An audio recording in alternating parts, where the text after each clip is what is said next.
Hello! Welcome back for our next episode of Champions of the Fae. After our combat session last episode that we had, I am extremely excited to see what gets thrown at us this time. Oh hey! Thanks, Ian, for the purchase. You just told me about that, and the alert just popped up on the screen. Awesome, thank you. So yeah, before we jump into everything, I'm going to say a few words about sponsors, which I'm going to throw into chat there. Which is Fundamental RPG. It's a simple D20 system that's not tied to a genre, so you can use it to play any style of game that you like, from high fantasy to sci-fi and everything in between. It looks like this, and you can pick it up for the physical copies on Amazon, or the digital ones, as we just saw, on my coffee shop, which the link for that, or the spelling for that, is right at the bottom of the screen. Looks like my chat thing is not working for some reason. Well, I'll get that working later. Yeah, that's it for sponsors. And then let's let everybody introduce themselves and their characters. We'll start at the top left with Anna. Tell us about Ileana and yourself. Yeah, I'm Anna, aka Archival Dust Bunny most places on the internet, queer and trans advocate, museum worker, and TTRPG streamer and podcaster, and associate producer for Response Team Omnicron, a Lancer actual play podcast. And I play Ileana, the thief and sellsword as far as the party knows, but we have found out that he is a daughter of Tanya, here pulling the strings in some capacity and being bankrupted by funding this party on their mission, but it's an important mission. Seeing it through. Awesome. And I just remembered a couple things I forgot to mention. One, we're using the Children and Champions of the Fae supplement for 5th edition, which you can get over on DM's Guild, for a lot of the subclasses and ancestries and things like that. It's a really cool little book, so you can go pick that up there. Not sponsored, we're just using the content, and I think it's really cool, so I want to give them a shout out. And then if you would like to support the show and the cast and crew here, there is a link straight to that particular page there in chat. You can get some really cool perks for different levels of donations and things like that. So those are the two bits that I forgot to mention in the first intro. Next, we've got Ian. Tell us a little bit about Marosha and yourself. Hey, what's going on, everybody? I'm Ian. You can find me on any social media that you may have under your boy Big. That's YABOIBIG. And I play Marosha, the half-orc barbarian and a little bit of rogue now because of level 9, which I'm excited about, who pretty much just tools the seas, merchant ship, pirate, and probably the reason why Ileana is bankrupt now for asking for so much gold. But hey, listen, that's what he's out here for. A good drink, a good time, and a little bit of gold. So let's do this. Awesome. Next, we've got Par. Tell us a little bit about Grin and yourself. Hi, I'm Par, and I play Gren Vicaris, a monk cleric multi-class. And Gren has been pretty silent, pretty go with the flow so far. He's got other things on his mind than what's going on currently. Awesome. Next, we've got M. Tell us a little bit about Ben and yourself. Yeah, I'm Emily. You can find me at Timberdoodles on Twitter. I'm a digital artist. And Ben is a human artificer who is not from the Feywild. Has very little idea of what's going on still, and would like to try and find a way to get home. Awesome. Looks like I'm next. I'm Raven. I'm a professional game master and game designer. I also do voice acting and writing and editing and a whole bunch of other stuff. You can find out all about what I do at my Twitter, which is right below my face. That's also my Hive handle. As soon as that's back up, which should be any day now, according to the updates. And I play Othi, who's a halfling paladin and now 1 level in ranger. And her whole thing is just protecting folks and basically just being a giant tank with a big hammer. on the battlefield, and then off the battlefield, she is something of a therapist. So she's a lot of fun to play. She's very upbeat, and looking forward to playing her again today. Next, we've got Zan. Tell us a little bit about Varen and yourself. Yo, I'm Zan. I am a game dev, voiceover artist, and content creator, and hopefully your favorite therapeutic GM. I am Insanity TTRPG at all the cool places that you can find me, including Hive, even though I haven't so much as put a profile picture up there yet. But Google Insanity TTRPG, and wherever I live, you shall find. Yeah, and I am playing Varen, who is a forest horror. Just a great opportunity for him to take another level in Druid, but I think he's probably a little bit frustrated that he didn't get a single kill last time. He's probably didn't get the Jabberwock either. He's got something to prove now, but we'll wait for the session for that. Awesome. And last but not least, we've got Andy. Tell us about your wonderful self and this wonderful world that we're about to go into, and take it away. Hey, I'm Andrew Martinez, your resident science teacher, dungeon master, writer, player, whatever on the internet. Welcome in. We are going to be playing our game here. You've heard about our characters, but we are in the Feywild, one of many of the realms here. In the realm of Ninfandor, the overexpansing fields of grasses and fields and hills, and all of our players here found themselves at a camp that was looking for aid. Over that next day, a massive Jabberwock, as we just heard earlier, flew in and dropped something into the water, contaminating everything around it, as a hag was seen calling out everybody that they saw. After the fight, we went to the Southern Star and stayed the night at the Southern Chateau, building a little bit of a plan, trying to figure out what your next step was, as you moved over to go see the Mouse King, the ruler, one of the many rulers here in the realm of Ninfandor. Running into Veranestra, the princess of the Dryads and Nymphs, talking to both of them and coming up with a contract with your communicative skills and other know-how. Figuring out some things that you can do, and what they needed you to do is figure out what's actually happening here. You've heard rumors of the Primal Court. You've seen this hag, you've seen fiends now, as you left in the evening, trying to get back as fast as you could to somewhere else where you could learn more information. As you saw these invisible stalkers trying to follow you. And after turning the tables on them and catching up and having a mighty chase, you ended up catching them, fighting them, and seeing what they really were as you heard them speak Abyssal and recognized them as fiends from another plane. Before you got the chance to question any of them, though, well, you had a newcomer to your fight. A cat with a gem on the center of his forehead, about the size of a mountain lion, who blasted through the last of these creatures, exploding it into an array of light, which was different than how the other ones died, as they fell apart and roiled into this viscous tar. This one was sparkling and, for lack of a better term, beautiful as it died. As you were approached by this colorful autumn-leaved, instead of fur, it has bright oranges and yellows as it waltzes up to you, grin on his face, thrilled with what has just happened. It's nighttime, but you've decided to travel through the night, at least for a little bit. On your way to the Southern Star, as Avery introduces themselves to you. Oh, that's awesome. Did you see it blow up? That was really cool. Are you the ones I'm looking for? Were just sent from the Mouse King? Yeah. Right. Hi. Hey, I'm Avery. I'm an emissary from the Queen of Cats over in Cafelden. Whoa.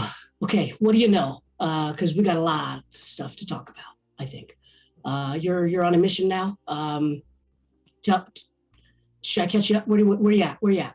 You fought some of these guys. Have you seen any more of them? Not recently. What information do you have for us? Why were you sent to find us? Oh boy. How long has it? Okay, let me back up. Yeah, it's really bad actually. Things are really bad in Gefelden actually. Ehib is not doing at all better. In fact, whew, okay, it's been really terrible the past couple of, how long has it been? Everybody from Ehib is coming into Gefelden, and we're running out of space. But it's not just they're running from things; they're running from these creatures that are just taking over there. There's some of them are talking about this large, terrible, scaly creature that is bigger than anything they'd ever seen before. It's anyway. We've been fighting them off, and things have been coming into Gefelden and making a big mess. But we've been doing our best, and that's where most of our troops are right now. They're helping out. But I was sent over here to, well, figure out anything I could, honestly. And now that I know that someone is on this mission, oh, it's bad actually. The Queen of Birds is also helping, which is surprising actually. But that's how you know it's bad. If they're working together, oh, whew, we haven't seen this in a little bit. Do you want to sit down? Well, okay, can I? Yeah, relax a little bit. Maybe that'll kind of calm your senses so we can, figure out what's going on together. I've never met a talking cat before. Which is really cool.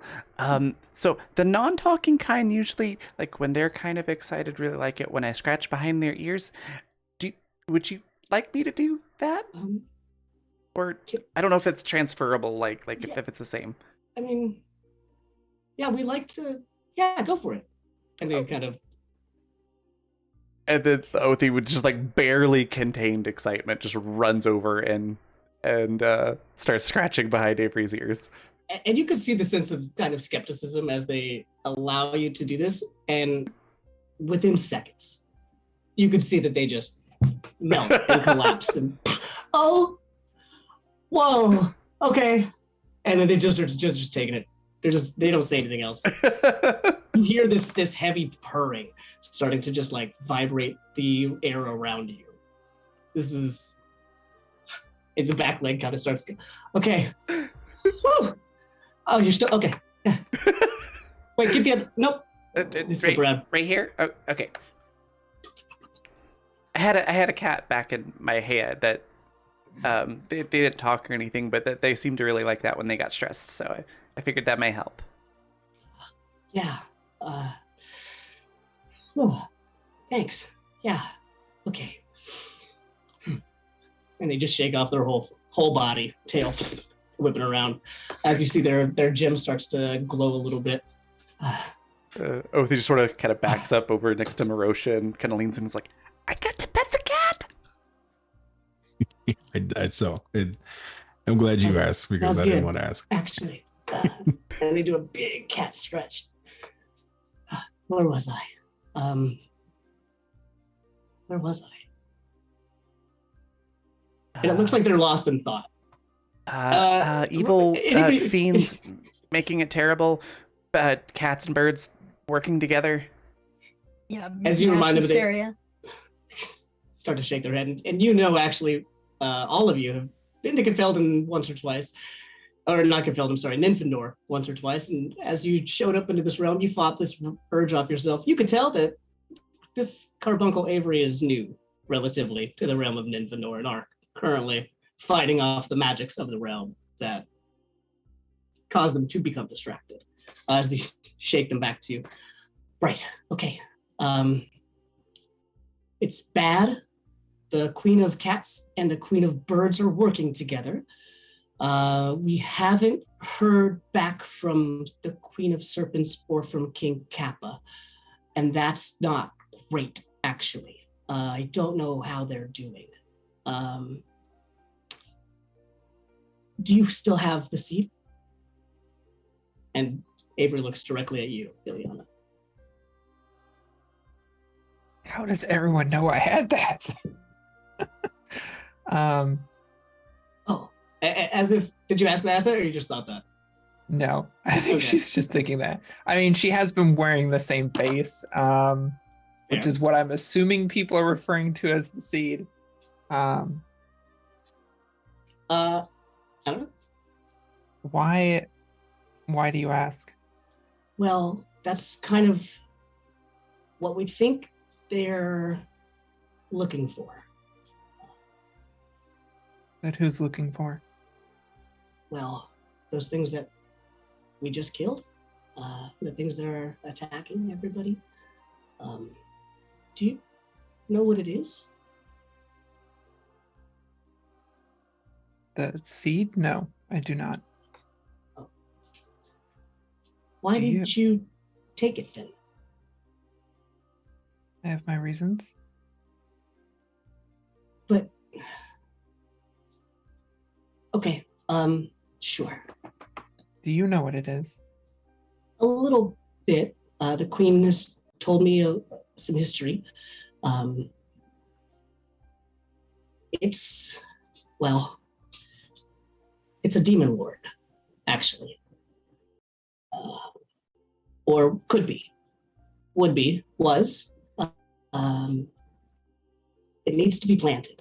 And then wherever it ends up is going to become not this anymore. But it was safe and protected until recently. So, I mean, the why is a question, but it already happened. So we think that's what they're looking for. The queen can tell you a lot more details if you wanted to go there, but I can fill you in on some if you would like. Do you know about the history, I suppose, of the Queen of Cats and Lucin, the Moonlit King? Do I? You can roll a history check. And Every session. Gran, every you fight, also not can roll a taking history check. History.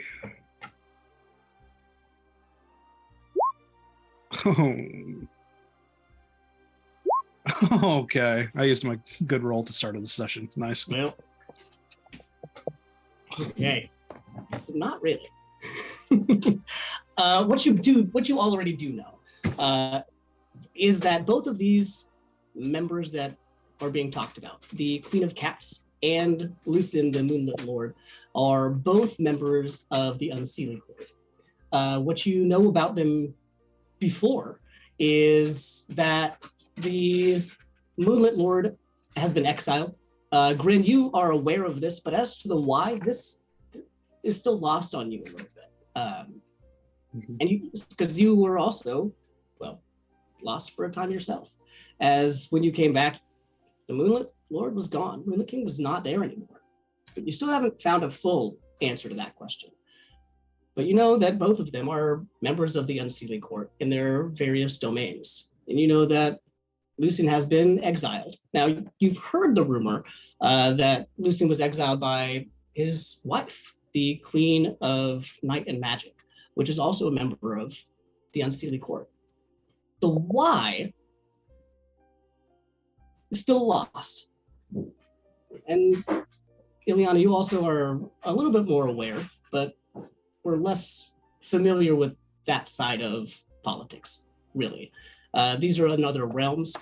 So again, you all know that kind of history, especially the two of you, but again, the why is a little bit still lost. As Avery picks that up and sees that the gears are turning, but they're not clicking, really.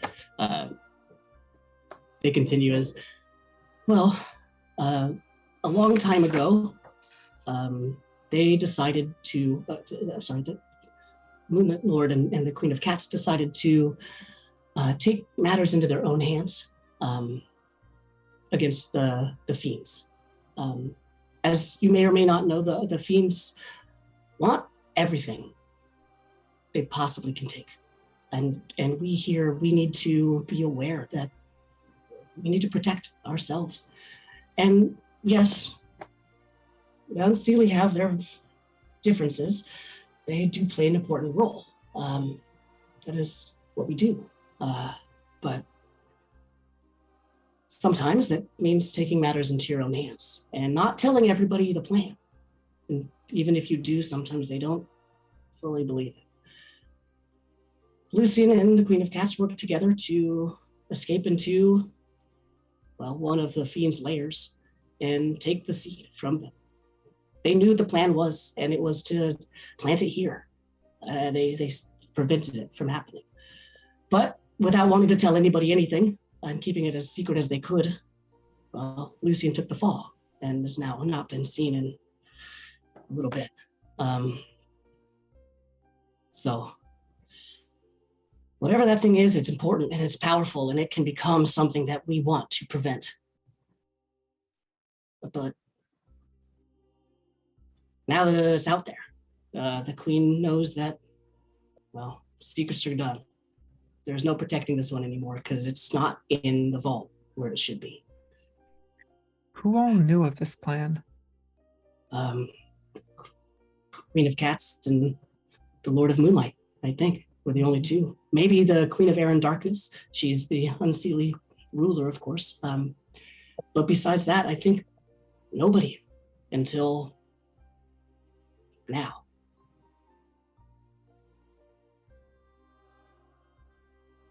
I didn't know about this until I just learned this also. It's a lot, but it is important that we protect it and do something. But I don't know where it is. But I know they're after it, and I know they will do whatever they can. We just got some of the scouts, but don't get me wrong, there are others. This is not all of them. I haven't seen any myself, but I'm just assuming that out of this entire realm, these three fiends are the only things here. No, I don't believe that for a second. I've seen what they come in droves, in forces into Gefelton, and it takes all of our strength to stop them. And the fact that they are not raging right here is unnerving to me, honestly. Maybe they have another goal somewhere else, but I don't know. That's what I got. I can help answer your questions maybe, but I don't know. Those three seem to be tracking us. Are they tracking me specifically because they know what I look like? Are they tracking you know? I know that they, well, as far as their capabilities, I'm only guessing, honestly. I think these ones, the big ones, can see things that others can't. And I think that they can track without having to know where something is physically. I don't know exactly how it works, but I know that invisibility doesn't work on them. I know that masking yourself doesn't work on them, and I have tried. These are not the first ones I've seen, but the first ones I've gotten to kill. So, hey, that's cool. But how did you kill with the this? big ones? And they point to their gem on their head. All of us have one of these. We're just born with it, I think. We must be. It has, it's pretty cool. Which we don't tell anybody, actually. I shouldn't have said that. But I already have, so we get told not to tell anybody because actually people come and try and take it from us, and that's bad. That's bad. Don't do that, actually. Don't tell anybody what? Okay. I don't know. Anyway, so I got this cool thing. I can just blast them sometimes. It comes in really handy, and it's coming in. Well, it's nice right this second, at least. Yeah. So sometimes we can just do things. I think we're pretty cool. So I'm gonna kind of start moving around here. Anyway. So, yeah, what else? If I were to hide the seed somewhere, Would they be able to track that, or would they still be tracking me? Do you know? It depends, I suppose. If they're watching, they'll know. So we need to be very careful and very aware. If it depends also where you hide it and what it goes to. We don't want it to be planted. But well, at least we had a pretty good way of preventing that. We can't just try to set that back up, but now it is out, and it is calling to them in a way that we can't quite understand. I haven't heard it myself because I'm not one of them, but I feel like I've heard a little bit about it from the Queen, but it sounds scary. I'm surprised you got so close to it. Why? Just what I've heard. Now it's been weakened. It's not been around anything for a long time, but it has its own mind, and it can talk to you sometimes. At least it could. I don't know where it's at right now, but it is a demon lord. By definition, it's going to be a powerful thing. They're mad.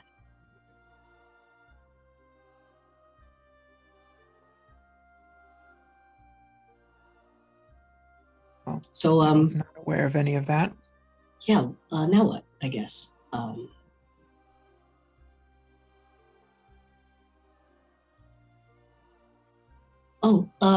almost forgot. The hags are like not doing great things right now, right? I think they are working together, but I don't know how yet. All I know is we're having to deal with ours.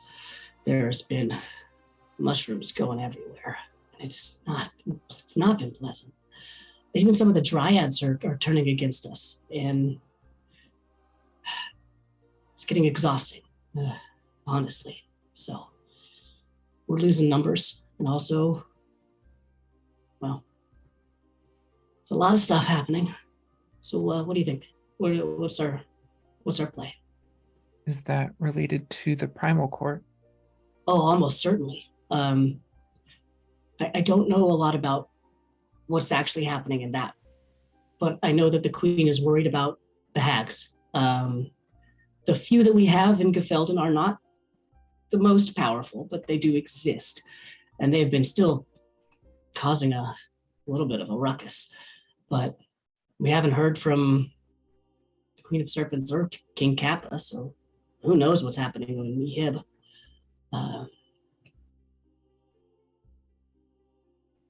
I don't know. Have you seen any of them around here? Not around here, not so far. Our current contract has us attempting to infiltrate the Primal Court and figuring out what is going on, but I do wonder if the disappeared animal lords or any of these other issues are more pressing.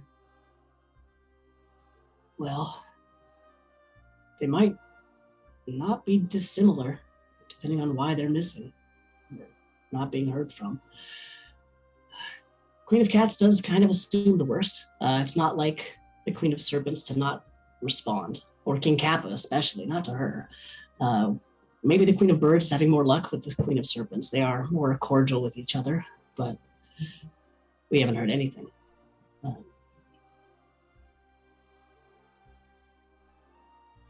I don't know.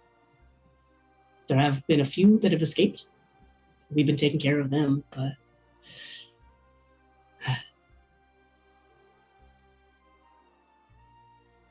now that I found you all, though, we can do something, I think, maybe. I just look at everyone else.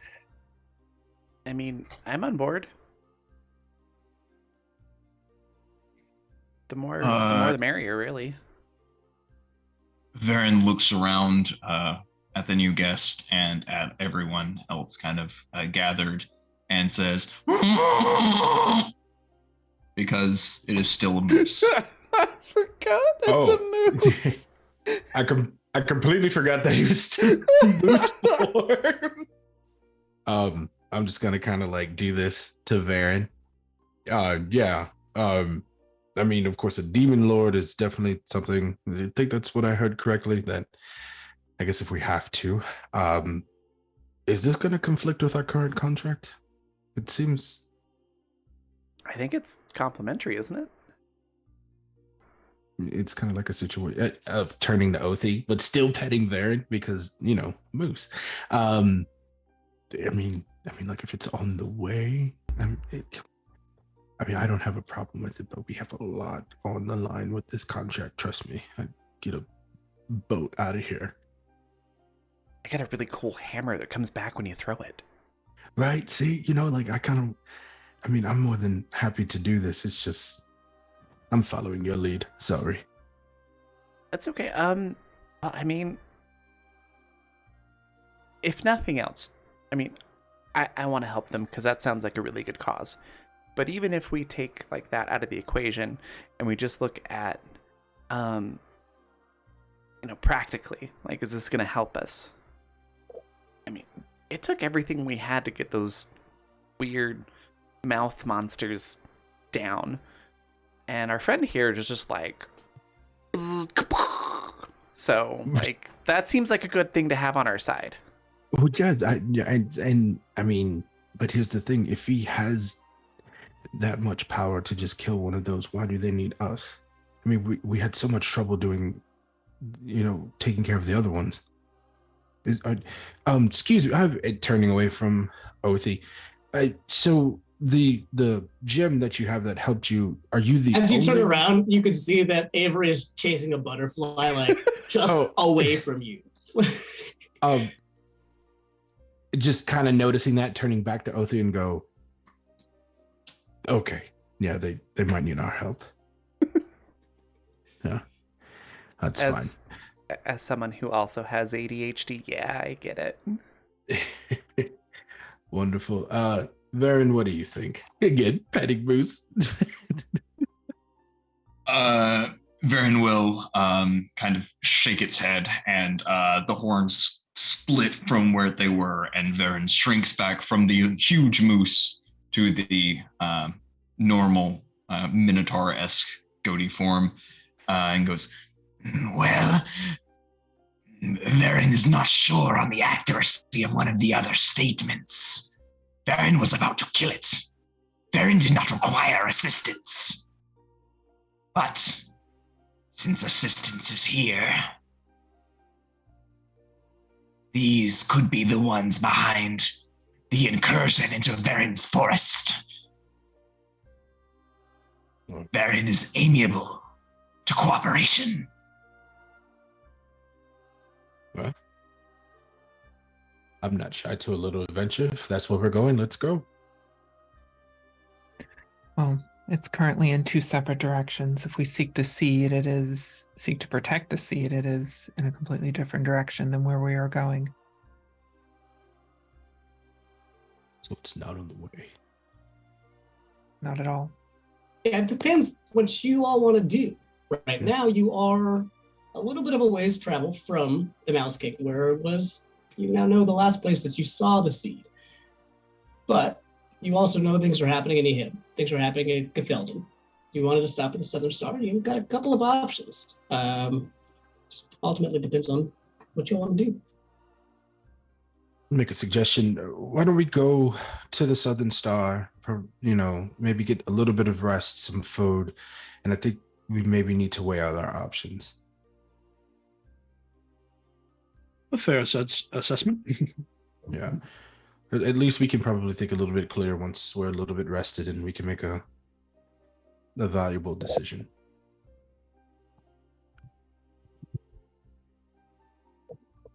That makes sense. If we are to go after the seed, then we will need to leave early in the morning. Yeah, agreed. Maybe we can see if there's something that can speed up our travel. If it is going in two different directions, any help along those lines would probably be needed. Ren does not volunteer to be a mount again. No, Varen, we wouldn't. We wouldn't put you through that again. Maybe when we get to the Southern Star, we can ask around, see if there's, additional horses, carts, anything. We want to make sure you get your full rest.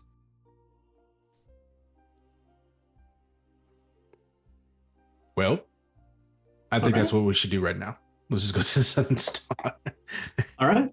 As a lot of you continue your trek, it is still a little bit of a journey. And as you walk the next couple of time increments, Feywild's weird, back to the Southern Star, you see that it starts to get darker. The cloudless sky takes over and becomes this deep, ethereal blue as more stars than you could possibly count and more constellations than you could possibly see scatter slowly over the next walk that you take.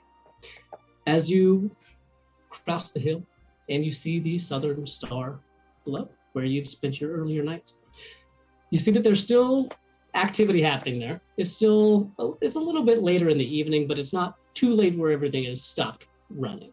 You know that you've been to the Southern Chateau before. You know that there are still shops around. As you come down the hill, you see a couple of them are still open. There is a blacksmith and armory that's still open.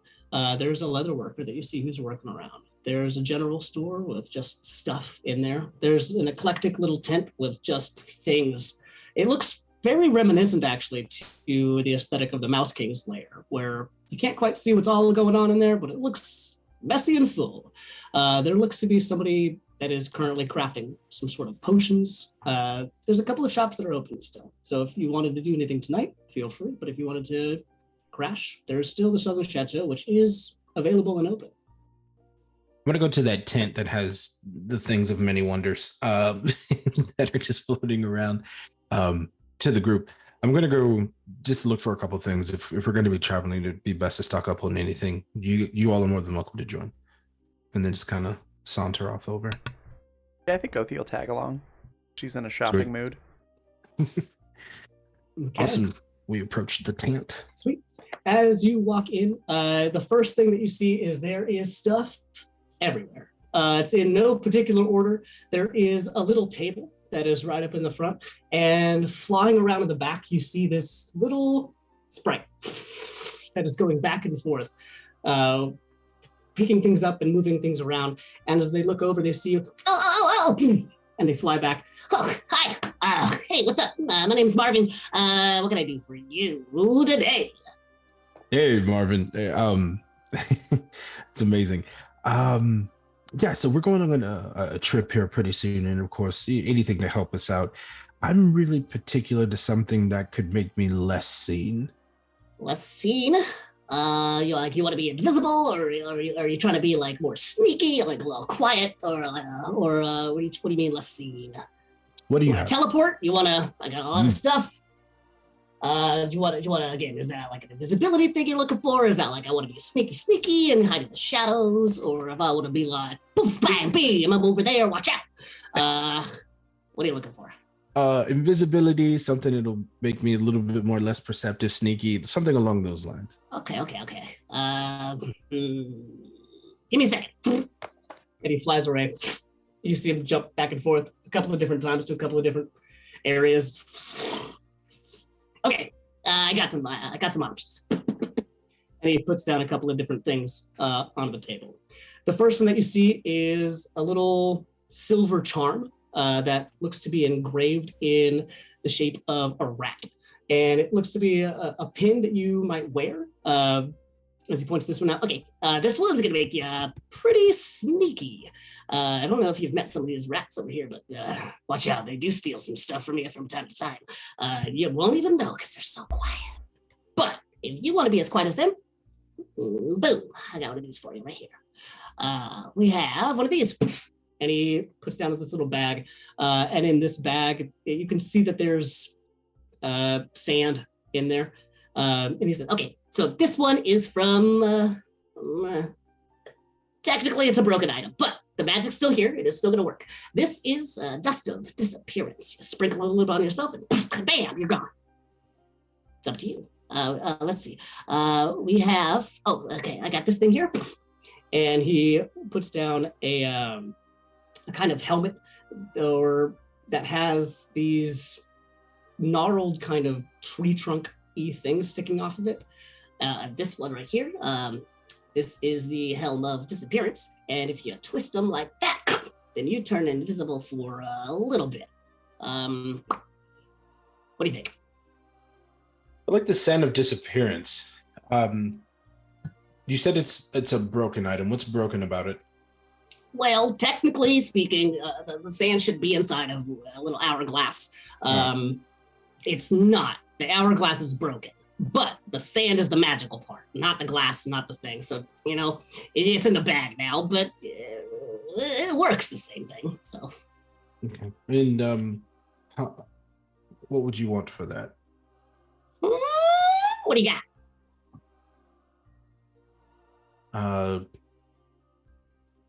I have 50 gold for you. I'm thinking maybe at least 100. And he's doing this, but he's just flying still. There's no table underneath him. Are you looking for anything in particular? I was just gonna kind of see what's here. Anything? I got a lot of stuff. For me, it's anything to like.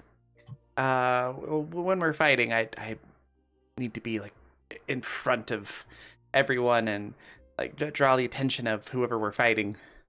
So anything that would help with that, or like some sort of magical charcuterie board for while we're traveling. Or a teapot, maybe.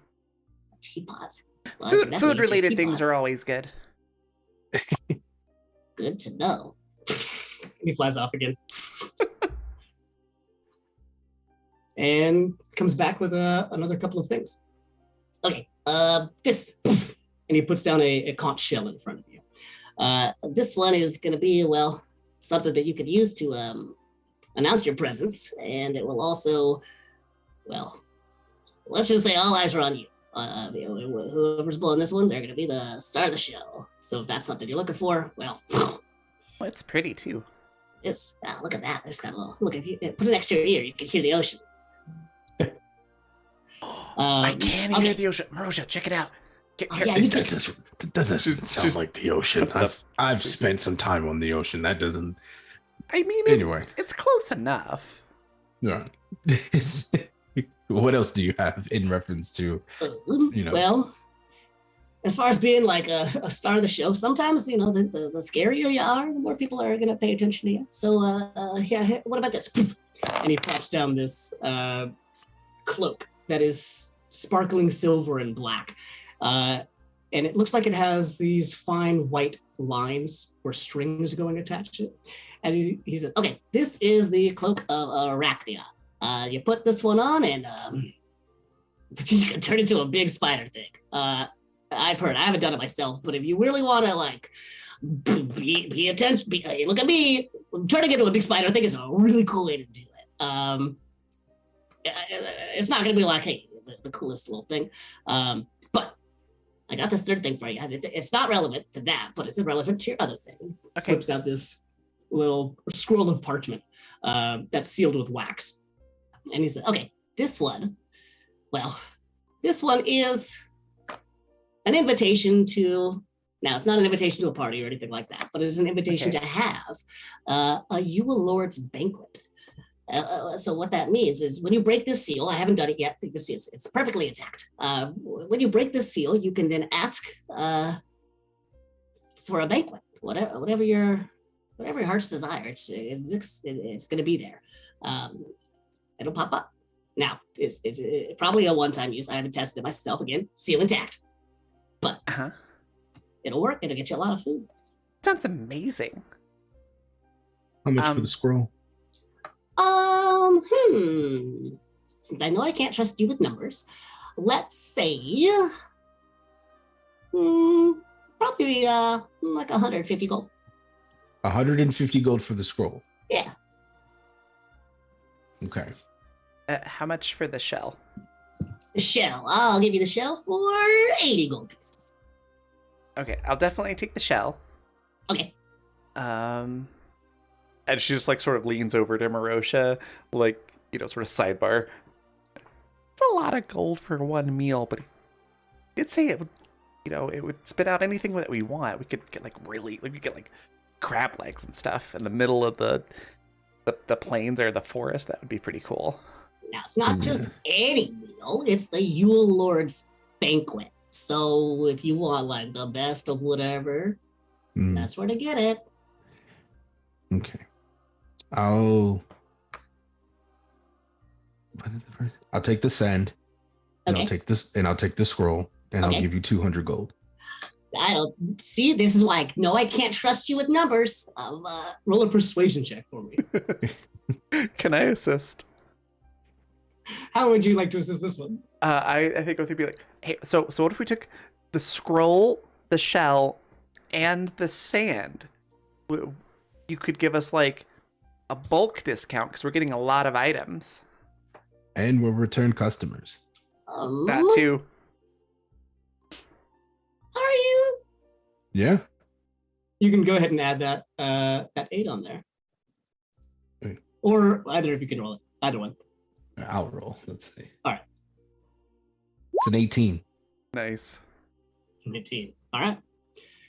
Okay, how about this? I will give you, since now you've added in a third thing, and I didn't not catch that, the dust, the shell, the scroll, for, let's go, how about 300 gold even? That'd be 150 a piece if we want to split it. I mean, if you want to split it, I'm perfectly fine. I also, it's disrespectful not to haggle. That's true. They're very, very accurate. I would be very disappointed if you didn't try. Wonderful. So 300 gold for the lot, 150 each. If you're willing to split it, I'm fine.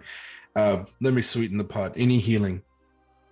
Oh, I think I got you. He flies off and grabs again a couple of different things. As he comes back with a... Okay, this is... You can see there's a bright purple orchid that goes down into just a stem, but there's no roots at the end of it.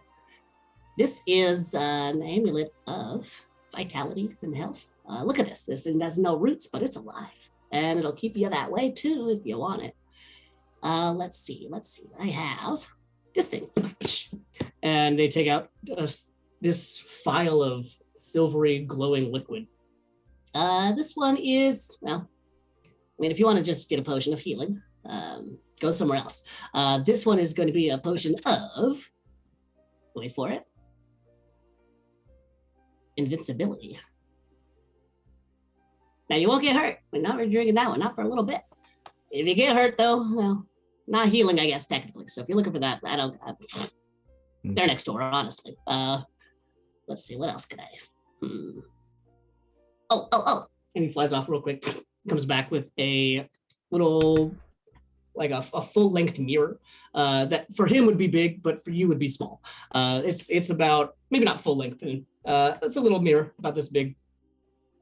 With the frame itself has some liquid that's floating around inside of it. As he brings it over, you can see some of the liquids jostling around. This is a unique item. It is a mirror of life trapping. What you could do with that one is you could,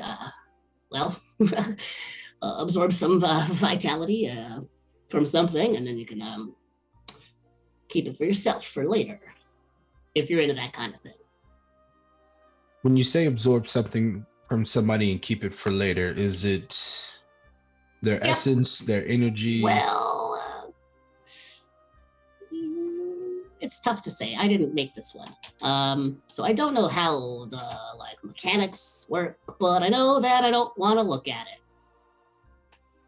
Othi's not saying anything, but you could just tell she's got this I'm trying really hard not to judge someone or something face on right now. Okay. hold on to the sand, the scroll, and the shell. Okay. Give me 1 second with my friend. We'll be right back. We're not going too far. We're just going to We'll be step right away. here. Beautiful. Othi, that mirror, do you think that we could potentially trap someone in it? Maybe save us from having to get into a deep incursion? That's what I'm thinking. I didn't think about that. We could even maybe use it on like one of the fiends or the hags or something. That's what I'm Like, I thinking. mean, they're trying to kill everything, so if we I mean, trap their morally, I essence- think I would feel okay with that. Okay. I was thinking about that too. I also have a potion of greater healing just in case. And then, of course, there's Par. And I'm sorry, there's Gren. I was looking right at your name on the screen. I think Gren and Ben have some healing as well. So, okay, Yep. cool. Watch. I'm going to be smooth. Go back over to the tent. Okay, we'll take the sand, we'll take the scroll, we'll take the shell, and we would like the mirror. And I would like to give you 300 gold and an immovable rod. Make another persuasion check. Okay. 18 again.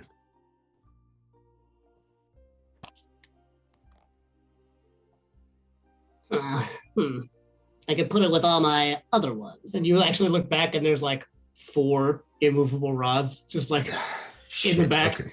I'll give you So- 400 gold. That we can definitely do. Beautiful.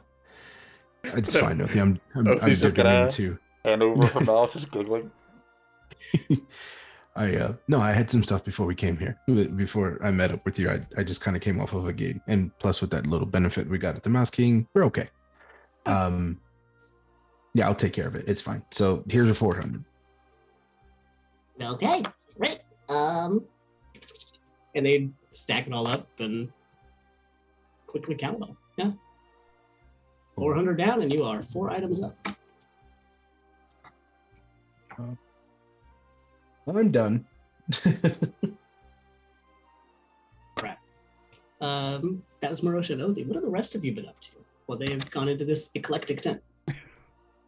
Ben has likewise gone searching for, well, he's not sure if he's going to find like a blacksmith or something, but he would like to up his defense a little bit, as loath as he is to let anybody else work on his armor. He's not sure what magic or whatever is available here, so maybe something, I don't know, to boost that armor class or something. Yeah, so there is the blacksmith that you did see was open. There is the eclectic tent, which might have some things that can do that. There's a couple of different ways you can go about that one. I'm not gonna lie, he probably is drawn to the eclectic tent just for the sake of all the stuff that's in it. It's a lot of stuff So in there. he probably walks in just in time to see the, oh yeah, I'll put it with the other 4 rods. Oh, hey, you're new. Come on over. What are you looking for? Hey, the name's Marvel. Hi, Ben. And he offers the right hand and very carefully shakes. Well, he offers a finger since they're surprised. Fair enough. Oh, nice. What can I do for you? My friends here have a little easier time not getting punch drunk. I'd like to avoid that. Excuse me okay. for wanting elegance as well as stability. I mean, chain shirt only gets you so far. Rush is annoyed that he had to pay 400 gold, but he's actually very happy with his purchases. Well, let's see. I could to buff you up a little bit, huh? Yeah. Well, I got a few of these things out already. And he gestures down to the vial and to the orchid and to the other items that are still out. Well, you got. Let's see what we already got. There's this potion of invincibility. If you want to avoid taking any damage whatsoever, that's not a bad way to go. There's this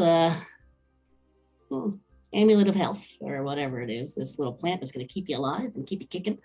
There is this what is this other one over here?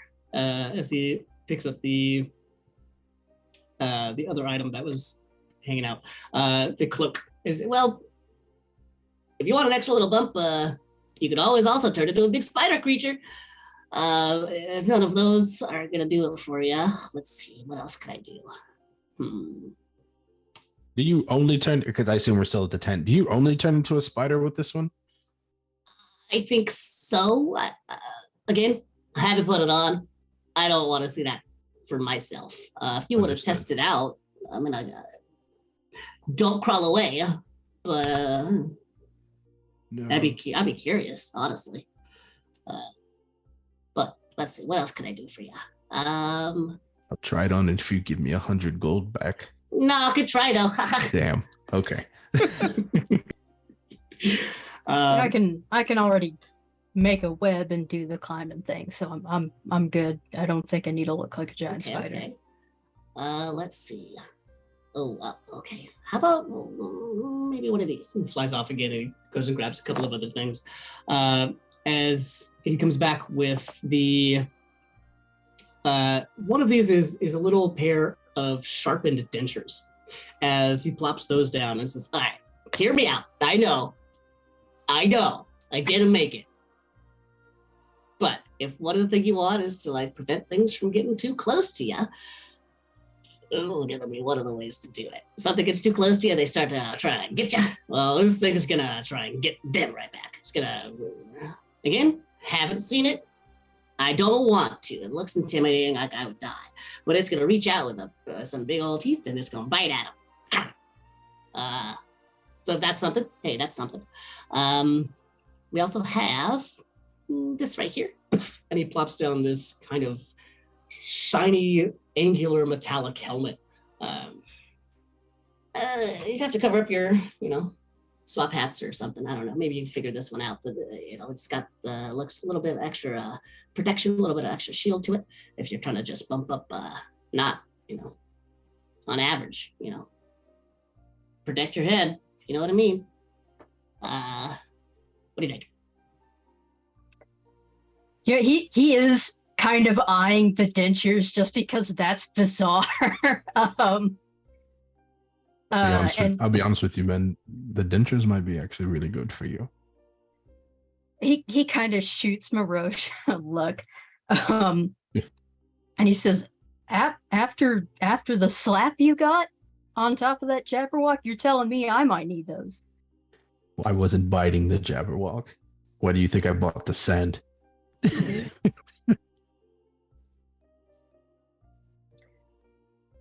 Yeah, maybe take you up on that arm wrestle later. And he kind of taps the table next to the amulet of health. I think maybe this seems like a good bet. Oh, go with the flower. All right. The amulet of health, yeah. Yeah. It's this little pretty flower right here. All right. And this is a permanent effect, right? As long as I've got it on me, I hope so. Yeah. Definitely. I hope so. I hope so. I hope so. Yes, it will be. I misspoke earlier. Insight check. Roll an insight check. Yep. Yep. All my insight yeah. It's a 13. Oh shoot, that's a 6 for me. That's His conviction is high. He Oh, misspoke. heck, I'm also standing there. Why not? 20.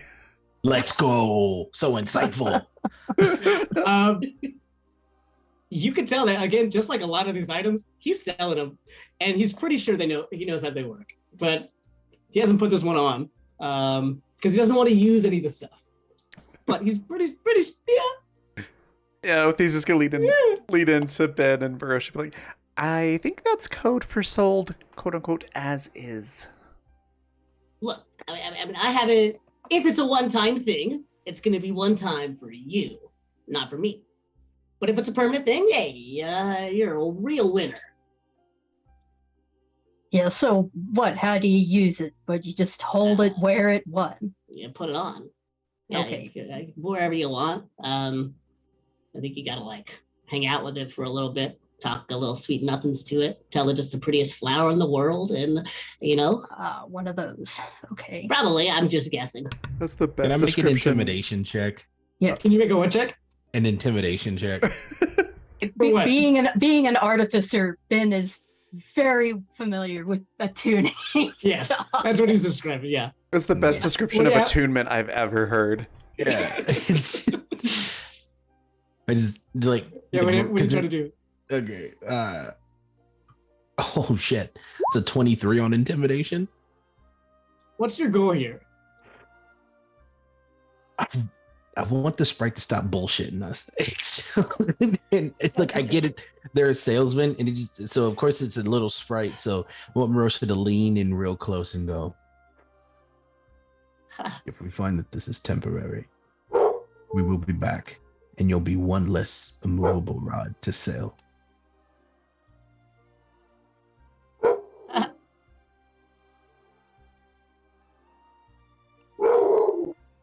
Okay. Okay. Just kind of backs up. Yeah.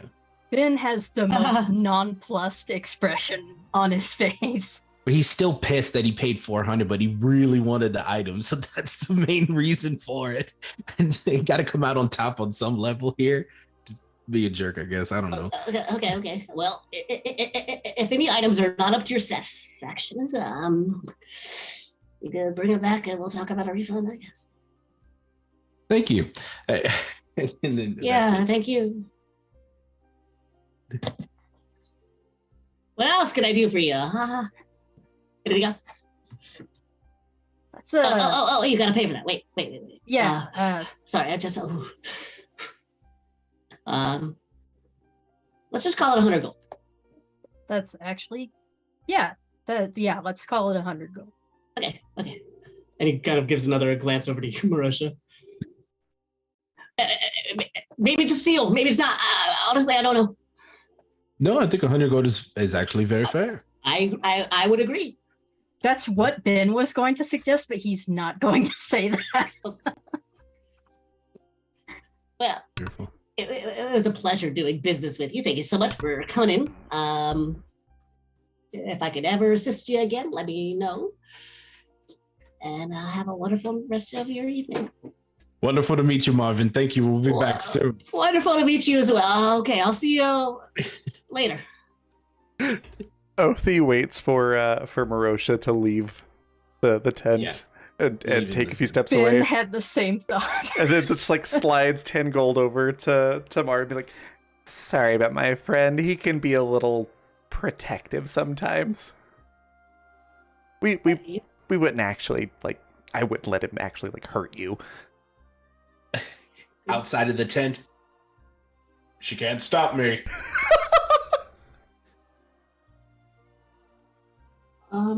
Okay. Othi He just takes the 10 gold. Othi just And calls thank back. you Is for that your a patronage." challenge? Ben Hello? extremely visibly rolls his eyes so Marvin can see this fucking guy. 100% having that type of moment. Yes, this fucking guy. But it's like Marosha can't hear me roll my eyes, so No. Marvin's just looking back at the two of you. You could see it. And outside through the tent. Okay. Well, good luck. And I'll see you Good next luck. time. Thank you. Come Excellent. again later. Oh, you know I'm really not gonna hurt that sprite. There's no reason for me to, but Oh, I know. yeah, just having I- a little fun. I was just, he seemed really scared and he was really nice. So I just, was just trying to help him feel a little better. I'm legitimately gonna suggest him to anyone that I meet who needs anything. Trust me. What? Once they're kind of out of earshot, Ben looks at Marosha and he said, "You missed the opportunity to say, if any of these items are temporary, we're going to make you a temporary." I really wanted to like put the immovable rod in. That's what I was saying. Listen, Ben. Later. That's valid, though. Yeah. That's valid. I'm just saying. Yeah. You and I arm wrestling. Person who wins gets 5 gold. Now the question is, did Marosha see him use primal savagery earlier? You know, Marosha might have been asleep for that part. Marosha was awake because Ben had woken him up, and they That's were true. both No, that's fighting fair. that demon. Yeah. Yeah, that's the What, he Marosha. I'm turned- scary too. He Calm turned down. that arm into an acid dripping metal claws. I have astral bear powers. It's actually a thing. It's great. They're just Okay. pretty awesome. I'm not gonna lie. Have a character. Just Ben's not gonna say that out loud. Not right now. We're having a good time. We're all best Yes, friends. fucking guy. Fucking guy. Fucking guy. we need 2 druids so we can have a bat fight. Oh my god, yes. Bat! Be careful shit. what you have wished. I know. That's gonna be a scary You'll man. remember this. Leave it up to Varen. It'll not just be a bat. It'll be like this giant bat with 4 wings. And it's just ominous. Actually, you know what? I love that. I had the Bat thought as freaks soon as it out. came out of my Bat. mouth, I was like, oh, Varen's gonna do this now. Ileana, Viren, and Gren, what have you 3 been up to this evening? Do you want to gosh. go first? Let's start with Ileana. Ileana, what have you been up to? When they stepped away to shop, I kind of stepped just outside of the bounds of the settlement, and I need to send some messages. I will whistle for a lunar moth to update my mother on everything that our new cat friend told us. 'Cause I don't know if she knew any of that or not. Yeah, and then immediately after that, I do a slightly higher pitch warbling whistle and summon a comet moth. And I'm going to send that to my sister, warning her of what is hunting for this thing, and telling her to send me a message as soon as she can, either that she is home or where she is, so that we can come escort her if that is what the group decides to do. Okay. And after I do that, I'm going to also go shopping. I want to look for some boots of speed or something similar, something to give me a little more, so I can close distances faster in case I'm out of range, so I can start being useful in most of these fights. And then after that, I'm going to try and find an OT for something. But for now, shopping. All right. Well, you can check out any of the shops. If it depends on where you want to look for. You know that you've saw the eclectic tent a little bit, and you know what's going on in there. But where it's everywhere, wherever you want to go. There is a blacksmith. There are other places here that are open also. In my experiences from my past visits here, where would I most likely be able to find a magic item like that? Well, you know that this eclectic tent will have a lot of things. They're always going to be a little bit different, but as far as if you're looking for a function, they might have something that accomplishes that function. If you're looking for something in particular, you know you can order things, and you've done that before as well. They're pretty good blacksmiths down here. That's not going to be quick if they don't have anything ready to go. They might be able to speed enchant something if they don't have it ready. They might have things ready potentially. For boots, they would be probably either at, well, again, Marvin's place, or maybe the leather workshop might have some things. There's just a general store that might have some things. There's people around that might be into bartering potentially. I will, I guess, start with, was it Marvin was the eclectic tent? Yep. I'll start there. Okay. And several minutes after everybody else has left, you walk in. As you see, Marvin's no longer flying around. He's just sitting on this table. Oh, hey. And as soon as you pop in, he's back up in the air. Hey, my name's Marvin. Welcome in. What can I do for you? I am looking for something to give me a bit more speed, especially in combat. Speed. Okay. Okay. Give me a sec. And he flies off. And he comes back with a couple of items for you. As you see that, you hear them before you see them. There are these shoes that are bright green with little bells at the tips. And he goes, okay, I know, but, and you hear jingle a little bit. If you're just looking for pure, I'm gonna run really fast. Actually, these are gonna work really well. I've heard, I don't know. Depends on your size of foot. These are gonna make you quick though. They do got a bell on them. So there's that. That's not ideal. Not ideal. Maybe we can fix that part. I haven't tried actually. They would work though. Maybe you could siphon this, make it quiet. There's some loopholes. We can figure those out. If you just want pure speed, there's this thing right here, and he puts down this raw sliver of this golden, well, material. Looks kind of like flesh a little bit. Make a nature check for me.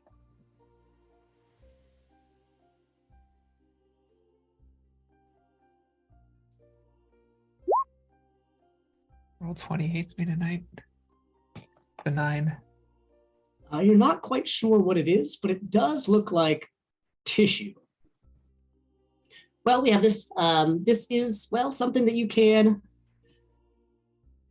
You could eat it. You could consume it, and let you fly for a little bit.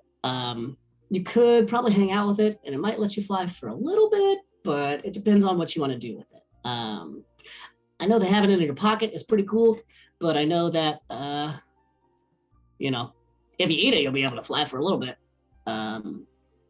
That's up to you though.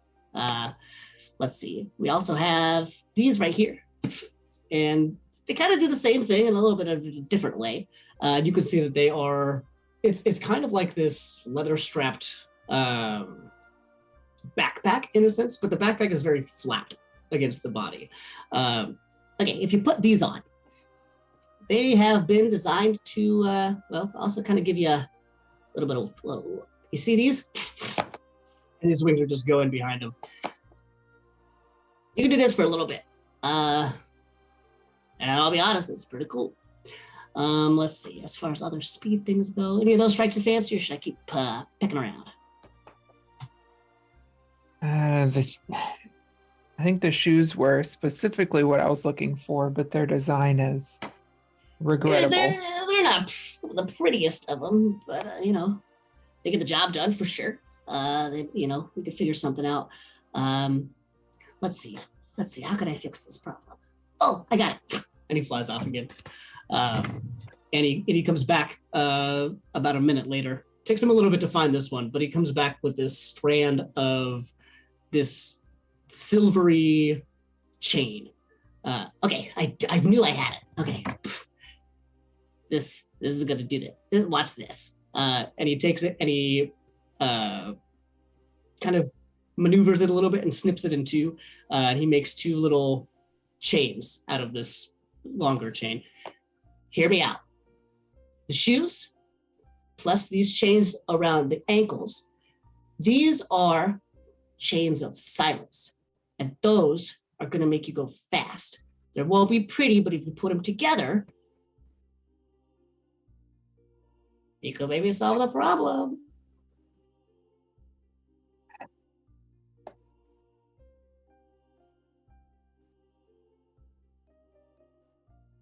Okay. I am possibly interested. Okay. I like that answer. How do we get you to probably interested? Or definitely interested, maybe better. I guess the wings, how quickly could one fly and for how long? Well, they probably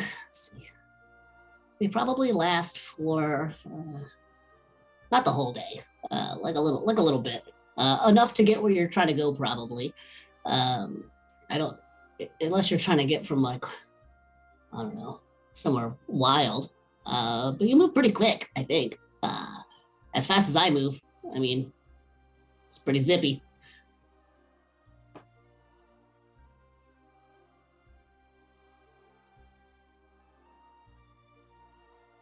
And from that, you can gather for yourself that you can get about an hour of flight. It's kind of the flight spell that has at least one use per day.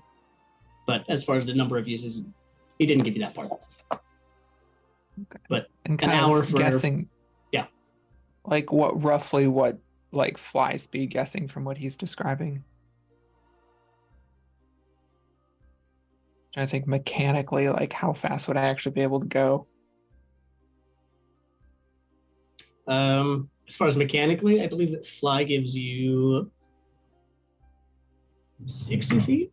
Yeah, if it's fly, it's Yeah. 60. Yeah. And then the shoes are double The shoes speed. Like, would be essentially boots of speed. oh, does the bell have a mechanical, or with the anklets? With is the anklets, like it would negate. Yeah. But that would be like 2 items. Technically 3. It did cut it in half. How many attunement slots is that? How many what? Attunement slots? He would put them together and they would be 1 item, but so it'd be one attunement slot, but it would be a little bit more expensive. How much for the shoes and the anklets? With these both put together, which I could do for you before the morning if you're sticking around. Let's call it $250. $250 for shoes that look like that. I will be seen in those shoes. Yes, you will. But you'll be fast, so you can run away.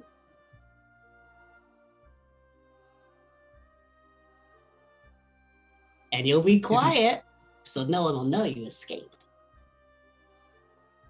How much for the wings?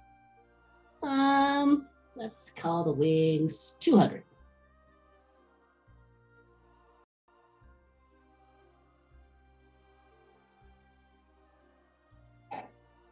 I'll give you 400 for the set. Roll a persuasion check for me.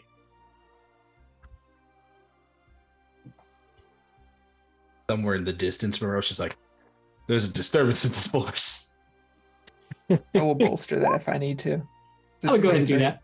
Oh, wait. Oh, I saw your 9 pop up. Never mind. You're fine then. Okay. I think that is very amicable. So here he is. I'll pick these back up in the morning, and you can take this now if you want it. I'll pick it all back up in the morning, but thank you. Okay, right. Well, then I'll see you later. He picks those things up and flies them up at the back. Yeah, we'll head out. I do want to find Othi, but I can go with that after everyone else gets a chance. Sure. Gren, what are you up to? I think instead of shopping, Gren would like to pull aside Avery, our new cat friend. Okay. Oh, hey, yeah. What's up? Hi, my name is Gren Vicaris. Oh, hi. I'm Avery Carbuncle. Gren still isn't used to anybody knowing who he is. Yes. Nice to meet you. First of all, he's going to pull out his holy symbol, well, quote unquote holy symbol, more of an agent symbol for Lucent. Now, from your story, the Queen of Cats and Lucent once struck a bargain, and it seems that fate has led to another bargain between our benefactors. Oh. Yeah. Hey, this is cool. What's up? Yeah. Well, yeah. What are you thinking? I mean, I didn't know that Lucent still had followers, honestly. This is. You should talk to our queen. But yeah. Sorry. Continue. That sentence honestly makes Gren so sad. But he quickly masks it.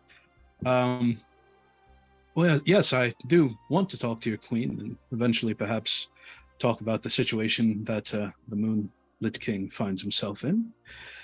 But I am more than willing to help your court sort all this mess out. I wanted you to know, personally for me, that I am a follow Agents of Lucen, and that's once again, it seems fates are entwined between those two. That is actually very comforting. Oh my goodness. You just smell it on them, can't they? I mean, the Celia are fine and everything, but they do make me a little uncomfortable, I'll be honest.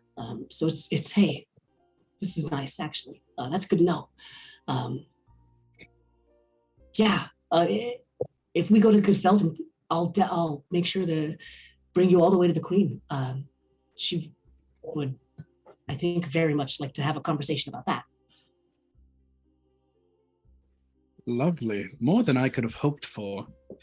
Wow. A real follower of Lucien. Yes. My very faded agent symbol. Lost with the ages.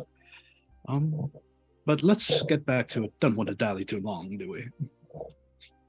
Yeah. Wait, does that mean that you've been a follower of Lucien? How? Sorry, I don't want to be rude. How long have you been here? Here as in the wilds? Well, yeah, I suppose around. For example, like I never knew Lucien. I wasn't. He's been exiled for as long as I have existed, and you knew him. Oh, that's cool. That was a while ago. Oh, so I was just curious. That's really that's really interesting. That's really cool. No, it's perfectly fine. Well,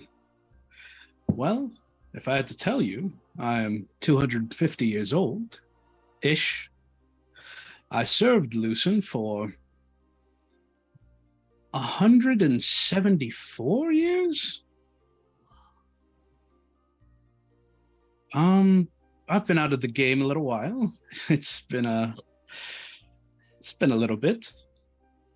You know, adventure takes you so many places and keeps you so many places for quite a while. What do you mean by that? I just found myself rather indisposed for a bit. Oh. Well, I'm glad you're back now. Just in time, am I right? Well, yeah, we can definitely make that happen if we head over that direction. Yes. I aim to sort out all this business, but my goal is to see the return of the king, one might say. You're gonna definitely want to talk to the queen then. That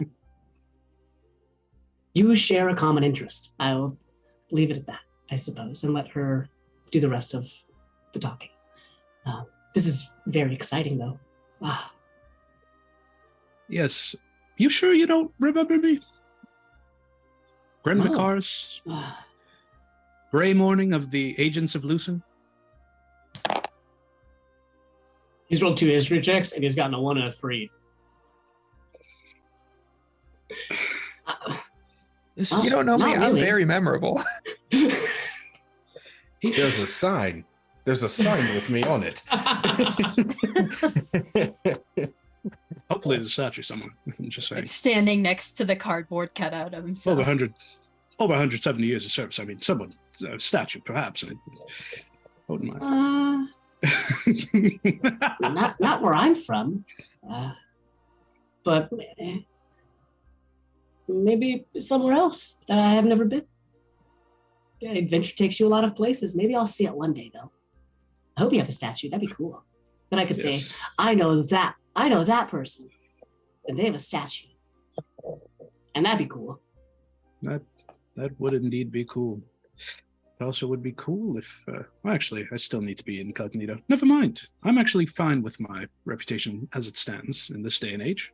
Well, good. I can only go up from here, right? Boy, I hope so. And we're in it together. Awesome. Indeed. Viren, what are you up to? Viren only has one thing kind of on its mind. And is there like anyone like manning a stable or anything? Yes, there is, absolutely. This is the realm of Nymphindor, and there's a lot of animals around. There are a lot of transportation around. You can see that there is, off to one of the sides, a stable. It's got a couple of different types of things in there. There's horses, for sure. There's some of the larger megafauna that you've been seeing around here. There's things that have these larger face appendages on them that are about as large as your moose. There's some things that are a little bit smaller. There's a pin for very colorful axe beaks that are hanging around. There's a couple of ponies. There's a couple of donkeys and mules. There's one pin that has what looks to be a baby oliphant. There is a couple of other little things in here. Cool. So Varen is going to go over to who or whatever is it seems to be like in a leadership position. Anybody like that around here? Yeah, it's nighttime, so it looks like a lot of the animals are getting ready to go to sleep. There doesn't look to be anybody that is out in the pastures or the pins right now, but looking over, you do see that there is one little tent that is right outside with a light on. As you walk your way around, you see that there is this female Chorid that's in there. She has this long floor length hair. Now, floor length for you is different than floor length for them. They're only about 3.5, 4 feet tall. So significantly shorter than you are. As they're sitting there looking like they're reading through some sort of journal or something, feet up on the counter, just on the little table that's in front of them, as they are not aware that you are over there at all. Then Varen will mosey on over, and as it gets closer, we'll go, "Hello, it is Varen." Oh my goodness. Okay, welcome, Viren. Matilda. You put her hand up. Varen will reach over and just kind of awkwardly put his hand over the top. Ooh. Thank you. Varen wishes to know, what do you use to talk to these stupid animals? What do you mean by that? How do you speak with them? Like they're animals? What do you mean? Yes. I just kind of talk to them like I am talking to you. Do they understand? Well, a little bit, more or less. You know, comfortability and safety and communication are key when you're talking to any of them. You don't need to speak the same language to be able to do the thing. I wish to speak the same language. And more power to you. I don't know it. Who does? I mean, they would, just who's out of the pastures. You might be able to find something like that over in the potions, or maybe in Marvin's, or yes. I just talk to him nice. I will go to the Marvins. Okay. Varen's companions said that is where they would go. Okay. Goodbye, stupid beast of the field. And you hear out in the field. And Varen will go to Marvin's. Okay. Yeah, as you have scared this woman who has just been minding her own business, getting some valuable information though about Marvin's. As you walk in, you see also all of the stuff. None of your companions are in there anymore. Everyone has made their way out, probably to this other chateau, but we'll talk about that in a second. As you walk in, you can see that Marvin is kind of shuffling things around in the back. Oh, okay, there's another one. Hello, small one. Hello, my name is Marvin, and welcome to this place. Wow. Did you all just come in together and you just wanted to come in at different times? All right. What can I do for you? What are we looking at? You did not have Beast. Baron had no reason to assume he should come to you first. You were looking for beasts? No, I am looking for something to allow others to speak to Beast. Even if they are stupid. Wait, so you want to give some, you want other things to be able to speak to beasts, but do you want to be able to do that yourself? Or you want to be able to talk to stupid beasts? I do not see a difference. Is it for you or is it for somebody else? Either. I see. Okay. Someone else. Varen can speak to Beast. Good to know. It's a gift. All right. Give me a second. And he flies off again. As he comes back with a couple of different objects. One of them is this very long, light brown feather with a couple of red and blue streaks through it. Okay, well, we have this thing first off. This is going to, well, it just is a feather. Be careful, it is fragile. But whoever can have this one can at least understand the languages of animals for a little bit. It's pretty cool. It's a feather, so be careful. It can break. It's sure a magic feather and everything, but it's not charmed in that same way. It's a feather, but it does some cool stuff. So there's that. We have this right here. And he holds up a bracelet that has like a snake that goes all the way through it. And it's eating its own tail that connect, and that's how it detaches and retaches. We have this thing which can allow you to speak to snakes, at least reptiles for sure. Well, maybe not in that order. Snakes for sure, reptiles are maybe, but at the same time, it allows you to transform into a giant serpent, which could be a cool thing too. But that's again only for reptiles and snakes, things like that, probably. So you insult Baron. I didn't You mean have to. many words. For what? Baron will take the feather. Oh, you didn't want to? Okay, just the one. Yes. This one over here is also pretty. Okay, just the. Okay, here's that. Can it be used more than once, fragile or otherwise? If you take care of it, Delightful. probably. Don't eat it. It's not an edible one. You just gotta hold on to it and like. Baron does not eat birds. Right now. Okay. Okay, whatever. Yeah, congratulations. Let's say 150 gold pieces. Baron does not understand. And Varen Okay. will drop a sack of, I think it's got rubies. Okay. Let me see. I wrote it all down. No, Varen is going to set down a bag with 200 gold worth of jade inside and go, Take what is fair. If you steal, Baron will eat you. Well, we cannot have that. But this is, oh my goodness. He peers inside of the bag. Yes, please. This is much more exciting than gold. And he starts rummaging around inside the bag. And leaves you with some. He's still got some jade. But Okay, that should be about it. Good.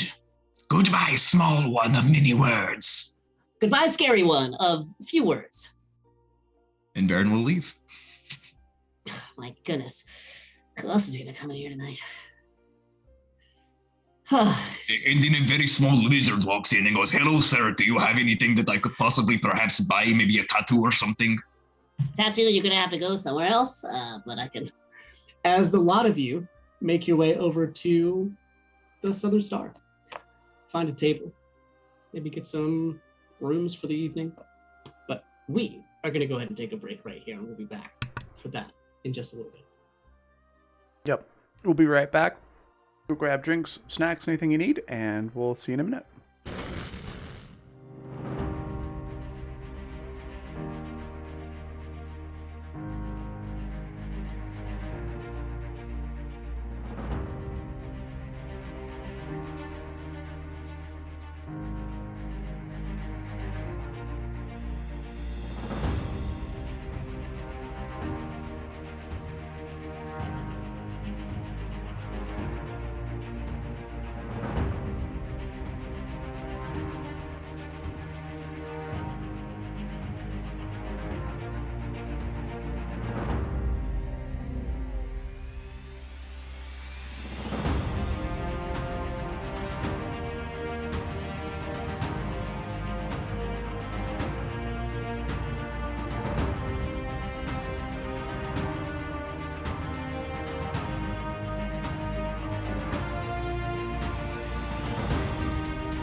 Right. Welcome back.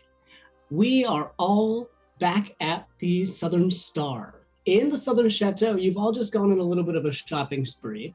As one by one, two by two, you knocked on Marvin's door and looked at his wares. After doing a couple of other errands around, you each picked up some stuff and are now back at the Southern Chateau. You've gotten your room settled. You are currently at one of the tables. You have some stew, you have your drinks, you are ready to figure out what you're doing next, which you have a couple of options. You've ran into Avery, who is still with you. He's just been following you around, trying to figure out what the next steps are. And they are currently curled up at the front of the table. Each of you knows that you have a contract officially from the Sealy Court, the Mouse King, Veranestra, the Queen of the Dryads, to figure out what's going on with the Primal Court, with the rumor that's been happening, this corruption that you saw earlier that started to poison the land itself and the people that lived there. But now you've also ran into this carbuncle, Avery, who is working with the Queen of Cats, who's come to you to let you know, as somebody who has known to have now been taking a contract with the Mouse King, which word travels fast. You barely have left, and it's been less than a day. But this carbuncle already knew. And how and the why, you put those pieces together, that these entities are right now communicating. They all are aware that something is happening. And as far as Avery has told you, there are some that they can't get in contact with. King Kappa from Ehib and the Queen of Serpents from Ehib, one from the Unseelie Court and one from the Sealy Court, are still there, but unheard of, unheard from. Some members from Ehib have escaped into Gefelden, where there are fiends, demons that are attacking them. The carbuncles and the birds and the denizens of Gefelden are holding their own, as far as Avery knows. But there are things happening around in the wilds. We also know that in the Forest of Hungers, there is corruption, there is change, there is chaos. As you all sit and try to figure out what your next move are. So, what would you like to do?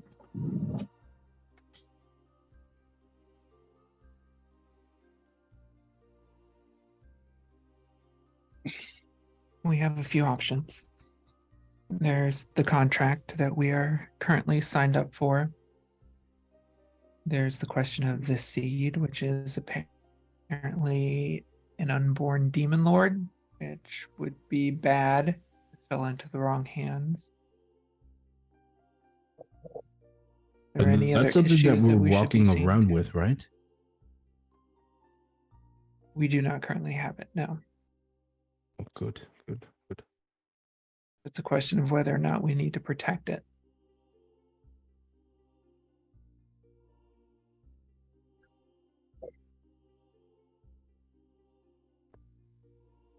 The things looking for it are still coming out of Ehib, correct? When I questioned the one that we had captured before it was destroyed, the senses I got from it were tunnels and cold. I had assumed that it came from the Unseelie Court, but it seems that the Unseelie Court was protecting it from them. I'm not entirely sure where it's coming from.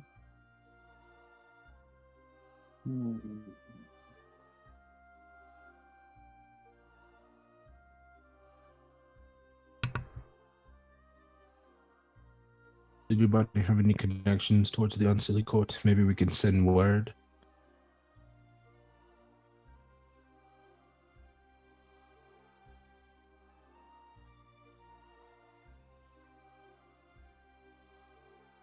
Send what kind of word? Well, I mean, I might be confusing myself. But maybe, You know what? Give me a second. I think I've drank too much too quick. I will say this. We already have a contract. We know that there's payment waiting for us. For me, I think that's ahead on my list. Now, granted, the situation elsewhere, it is connected to what we kind of came into when we first got here. Spores, mushrooms, land being taken over. I guess it's more so what would be more pertinent to us right now. They do both seem somewhat connected, but it's where do we go first? Because we are heading in opposite directions. The seed is currently en route to a destination, so it would be a question of protecting it on its journey.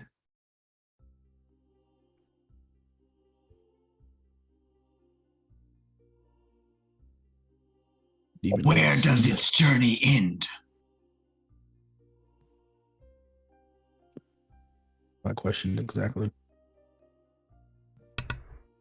Looking around, are there people around us Make a perception listening? check. Anything like that? Anything invisible? You do have a passive perception that is incredibly high.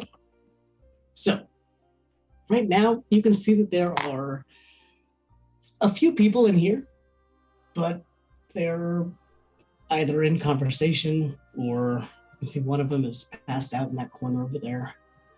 Nobody is right next to you. Nobody is actively looking like they are listening. And as far as you're concerned, if anybody was listening, they'd be pretty damn good at it. Getting past, yeah. No one's listening. And if they are, they deserve to hear it. That's where you're at. Okay. Yeah, I will lower my voice. Currently en route to my hair. Okay, that's where you're from. Yeah.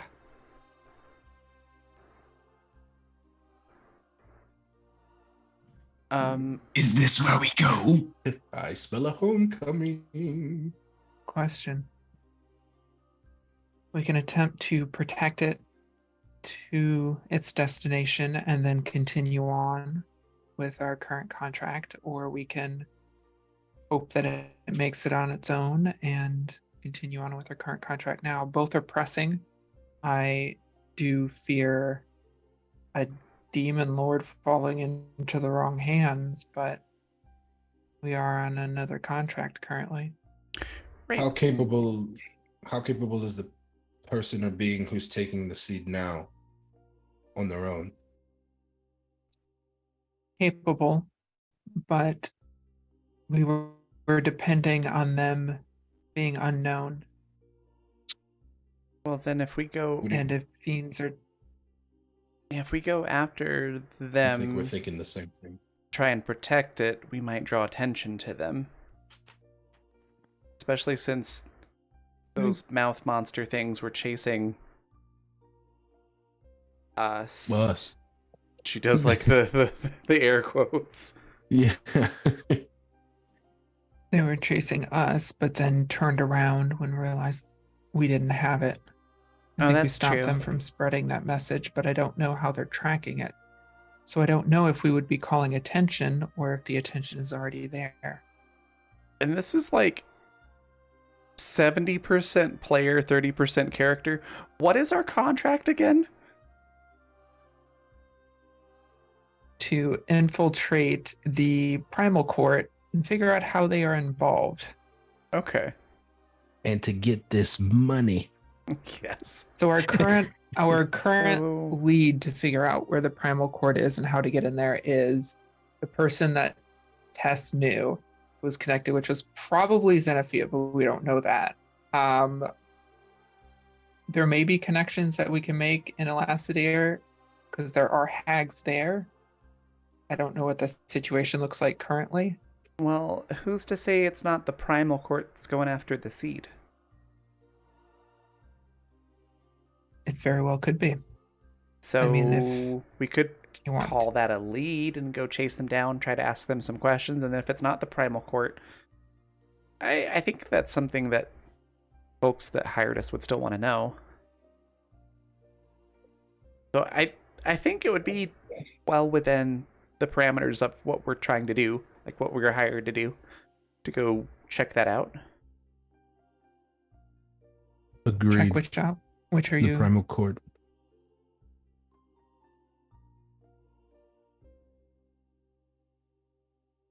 I can show you around the city.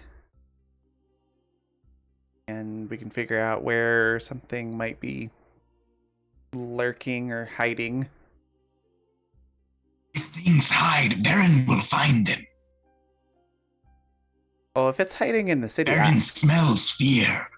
yeah, if it's hiding in the city, odds are I can find it pretty easily too. Would make things easier for us as well to have somebody who knows the lay of the land. It is decided. What have we decided?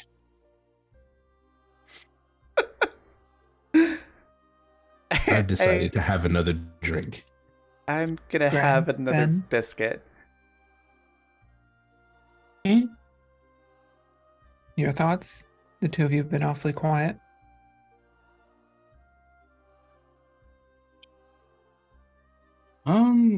Not much on my part to be said. It's headed to I hear a city, and as far as we currently know, it should be safe. I see no problem with checking just to be sure. Could be possible that we draw more attention. Could be possible that we show up right in time.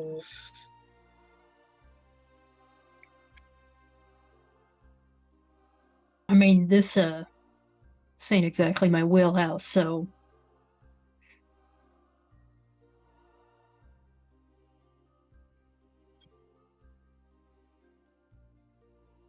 Whatever it is, it needs to be decided before morning, because that's when we need to at least head in a direction. I'm fine with going to the primal court. I think maybe leaving the sender to their private mission will provide them a better opportunity to finish than as opposed to us looming over them. I'm pretty sure we already have an eye on us.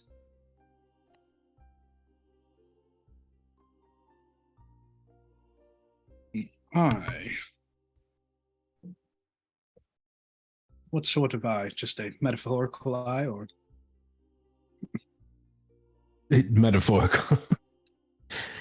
I'm pretty sure people are watching, or at least looking for us. just in case, I'm gonna cast see invisibility and look around the place. All right. As you cast see invisibility and take a glance around, you're confident that nothing is watching you right now. Well, Nobody's scrying on you. Yeah, nothing right now. I don't see anything in the current vicinity. No scry, nothing that cannot be seen with normal eyes. I guess let me put it to you in this measure. I remember one, let's just say, gig that I had. We called word that there was someone who was taking a bit of information as well as a little bit of gold to somebody who's opposing our merchant ship. That information got to us within a timely manner. Not quite dissimilar for the time that we found out that other courts know about our contract that we just made. We intercepted them because of the fact that they didn't have, I guess, the most quiet approach. I'm saying if the seed needs to be protected, I think the best way to do so is not provide additional attention with the security detail. I think we leave that to its druthers and we seek information elsewhere. I'm sure Ileana's sender, she has some form of communication with him, or at least some way of potentially tracking them, that if there is some sort of danger, she would catch some type of signal. She seems very capable and intelligent. I would assume that she would do something as such. I do receive a message, it won't be until morning, probably.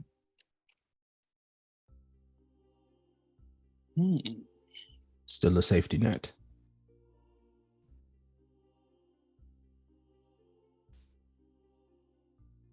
Baron suggest we rest. In the morning, Verin may be able to be of assistance. Through the recent savagery and the difficulties that have occurred, Baron has regained some strength and feels slightly closer to the Grove of Hungers. Perhaps Baron could ask the Grove.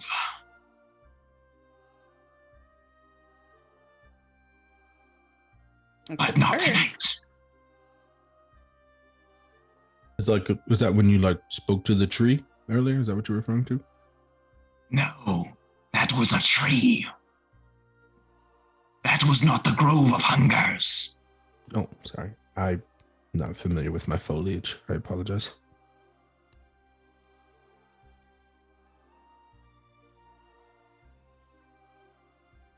So rest, and then we speak to the Grove, or we allow Varen to.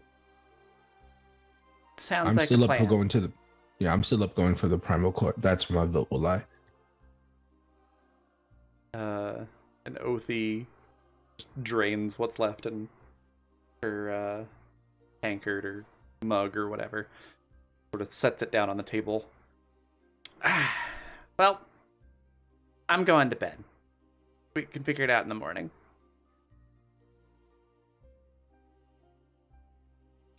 I will say, in fairness, and Ben kind of glances at Marosha and nods a little bit. Thus far, we ain't exactly been quiet.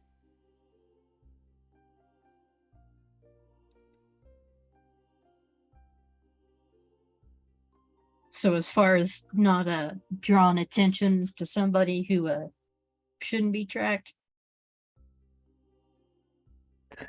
My concern there was in being quiet.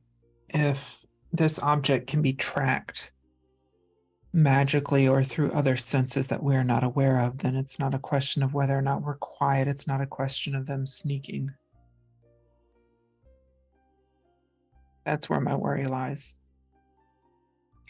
It's being a shield, then. Hey, maybe we could figure out some way to make it seem like we have it. Like some sort of magical decoy. That's something I'm going to think about as I go to sleep. And Oathie just like very slowly starts to make her way over to her room. What are these? Yeah, we're gonna think about it. Yeah.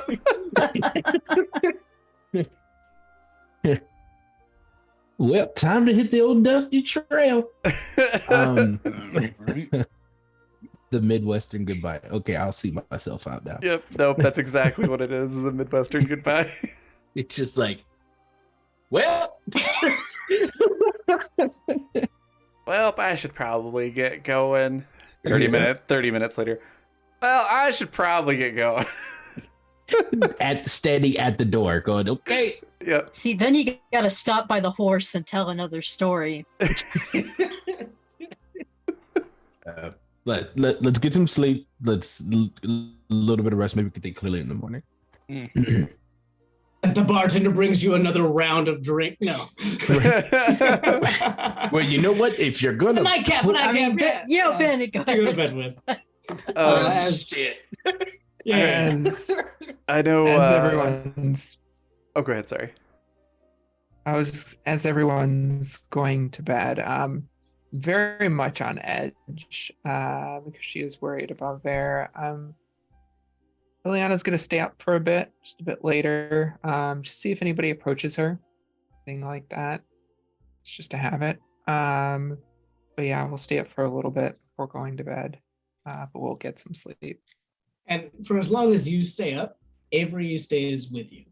And as everyone else leaves and goes off, Avery does not.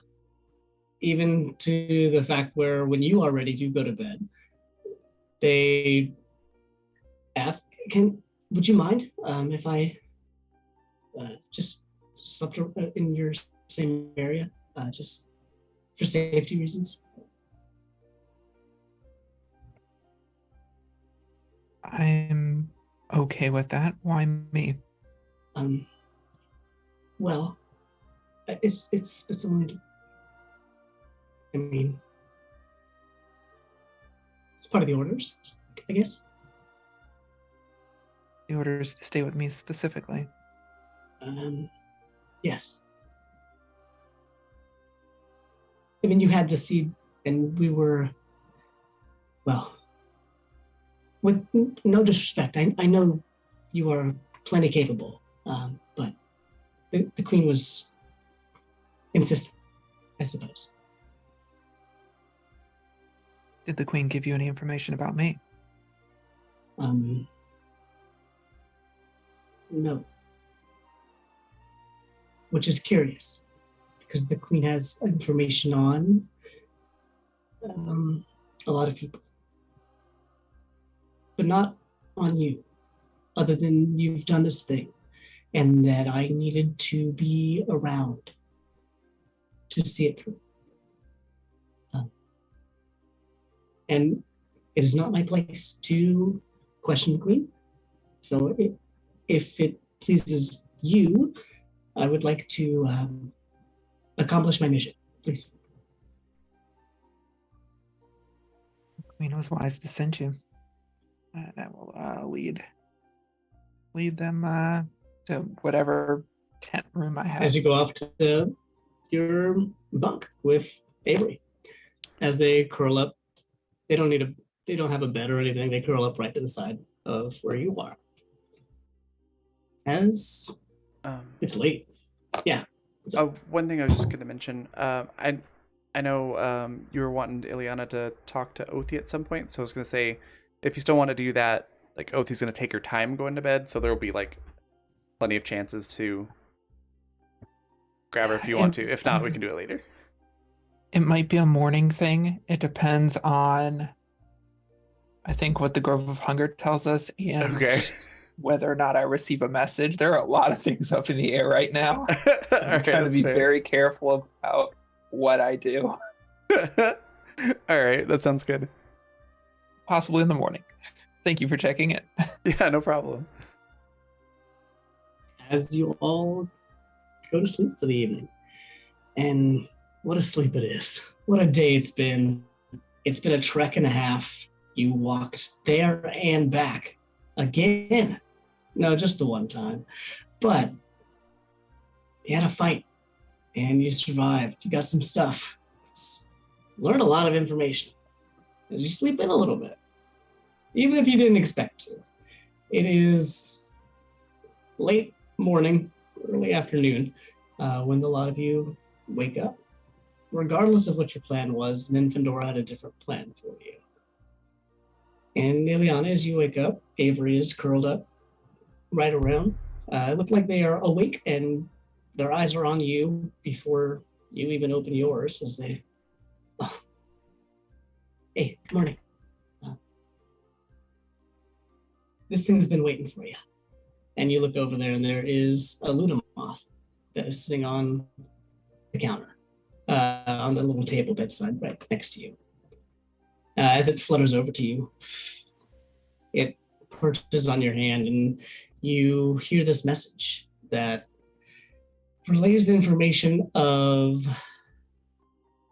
intrigue. This is new information, at least in part.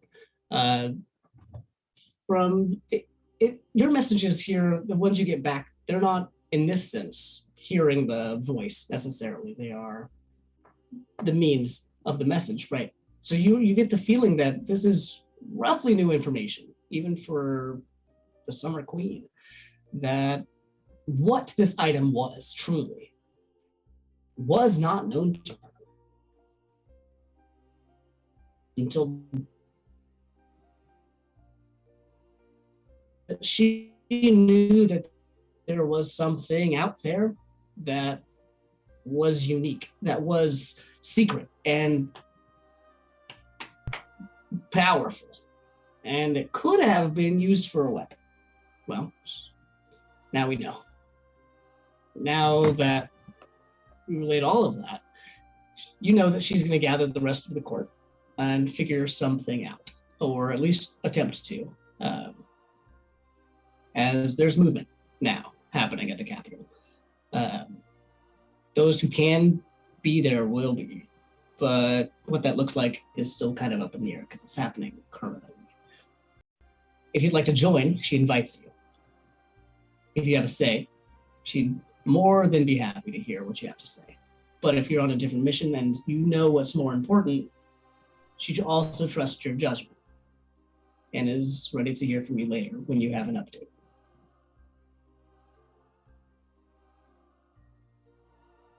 And that's what you get. I will send it on its way. Thank you for not chasing that out. Oh, it landed on my nose, and I knew it. It told me it was important, and that's good enough for me, because most of them don't tell me anything. They just say, "Catch me." But that one didn't. So I didn't. Had you eaten that one, it would have been quite unfortunate. Yeah, it did actually threaten me a little bit. So I didn't. Most of them don't do that also. Something about eating landing in my eyes, I don't want to even. Anyway, I'm glad it was important and I didn't eat it. So now what? Now we talk with the group. Okay, let's go. And they leave the town. But they don't go far. They are literally just right outside, waiting for you to get ready. As everybody reconvenes back in the morning. Unless there's something anybody wanted to do individually. Just get So coffee. I don't think Varen is at breakfast. Okay. As the rest of you get food in the morning, get some freshly brewed coffee. Whatever. Yeah, you got some drink. You got some food. You're hanging out. Varen's not with you. Marissa's actually been up for a little bit, like doing a run, doing like big guy, strong guy stuff. Because we're getting ready to do something. So erring on the side of staying ready so you don't have to get ready. But yeah, coming in. Morning. Morning. Beautiful. Morning. Where's Varen? And is he still asleep? I don't they think still so. asleep? Right. Maybe it has something to do with like the Grove of Hungers. Like, can't have breakfast if you're going to talk to him or something. I don't know. You could be preparing. Yeah, he did say that's what they're focused. They're probably doing that. Should we leave them alone? Kind of like a meditative thing, I assume. Or a little bit at least, probably. Probably Yeah. best. If he's not back like in a reasonable amount of time, I just go check on him, make sure everything's okay. But it's probably fine. A little whistle or something. Okay. Well, so anyone give any more thought to our conversation last night? Something arise, something different? Again, I'll say it one more time. Primal Court for me. Given it thought all night. I have received a message, not the message I was hoping for, but What did it say? a number of things. Big things are happening. At the moment, Maihea seems like the place to be. But Primal Court, I think, is equally important. I mean, if we went to follow the seed and to Maihea, it would not mean not going to finish our contract. It would be a delay.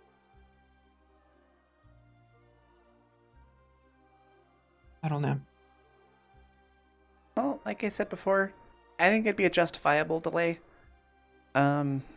it might even very well tie into our contract. But I also I also think it might be a good idea to try to make a magical decoy of this seed thing and then try and lure the baddies away from my and then go down to Hib and try and seek out the primal court there. They're both good options. What big things are happening? Avery They speaks are. up first. Can you emulate a demon lord? Do you know what that looks like or feels? I don't. That'd be really impressive.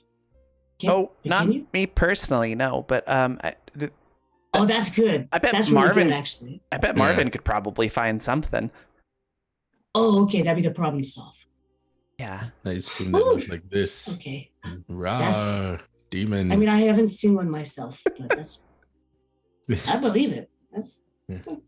With what I saw that it looked like, I don't know. It would be impressive if somebody could emulate it. All right. Scary. Well, it seems like we're having trouble making this decision. So, why don't we just roll a die and see what we want to do? And Well, we Othi can pulls still- out like a d20, which she's proficient with. Like evens we go to Ehib, odds we go to Maya. How does that sound? I Any mean, objections? There's still the question of Gran and Ben, and then Varian is going to ask the Grove of Hungers. I don't know that we've resorted quite yet to random Chance. chance. As you're saying this question All right. to the group around you, Curious, Kieran, what have you been up to this morning?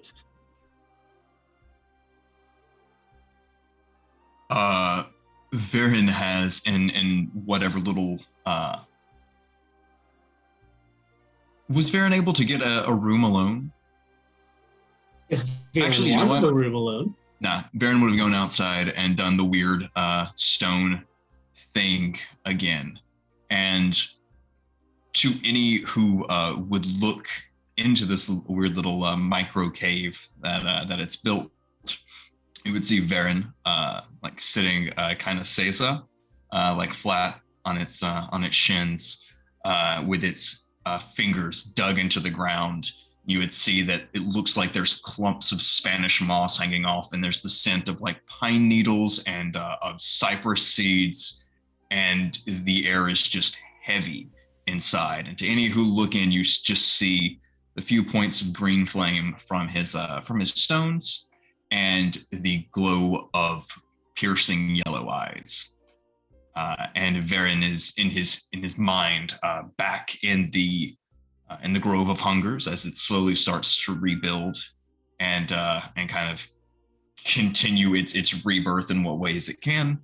Varen thinks loudly, what if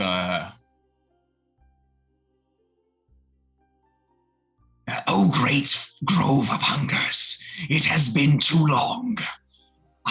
Baron is overjoyed to see you again. The rumors are true. You live inside of Varen, and Varen lives inside of you. Yes, Grove, we shall return.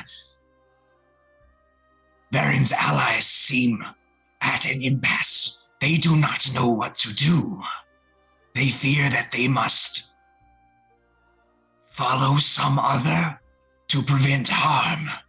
Grove, I ask you, if we do not follow the one carrying the seed of evil, will it reach its currently intended destination safe? and Varen is going to cast divination. Okay.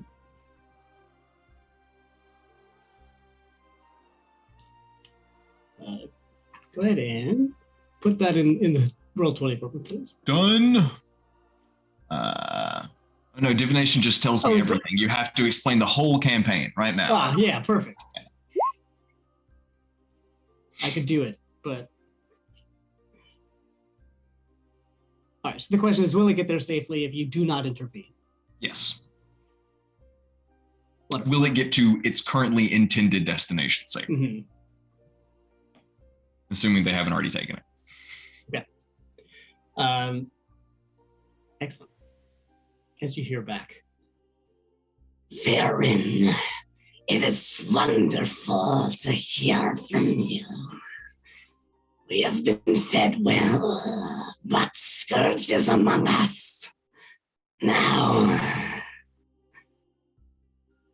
to answer, yes, success is imminent, but danger looms around. The grove is hunger. Feeding us is importance. Feed. It's good to hear from you here. Success is imminence. Hunger. Yes.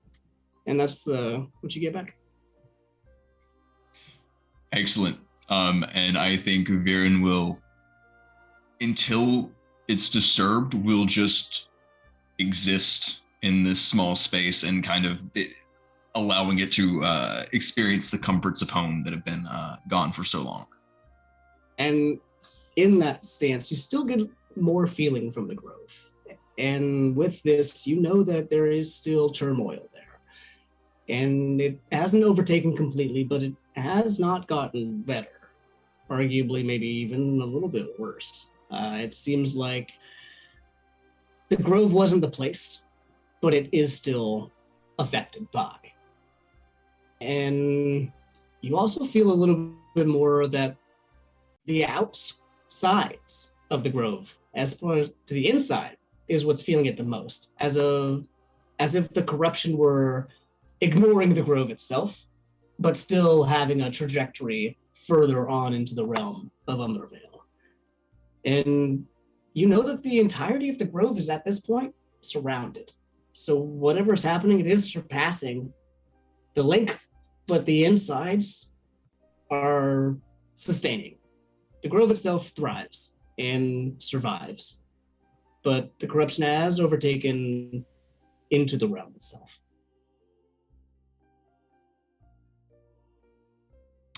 Interesting. Okay, that's good to know. I think Varen,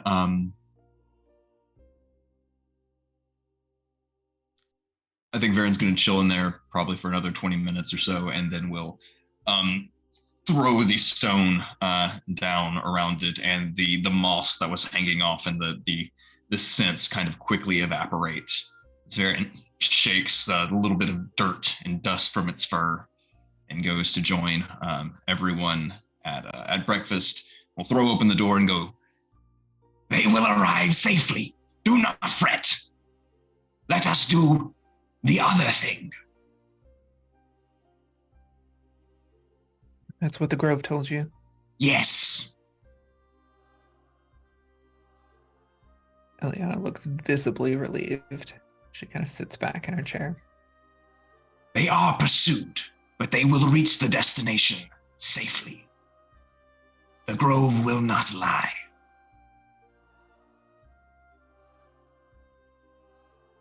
There we have it. Dope. Primal business.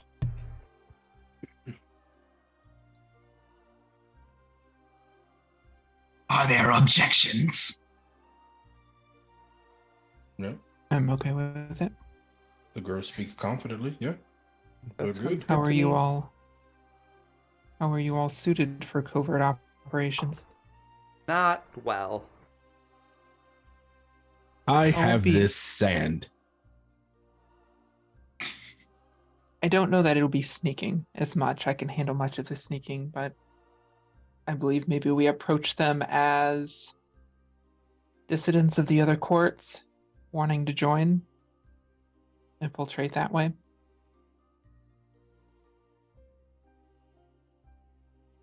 I don't know any other way that they may speak to us.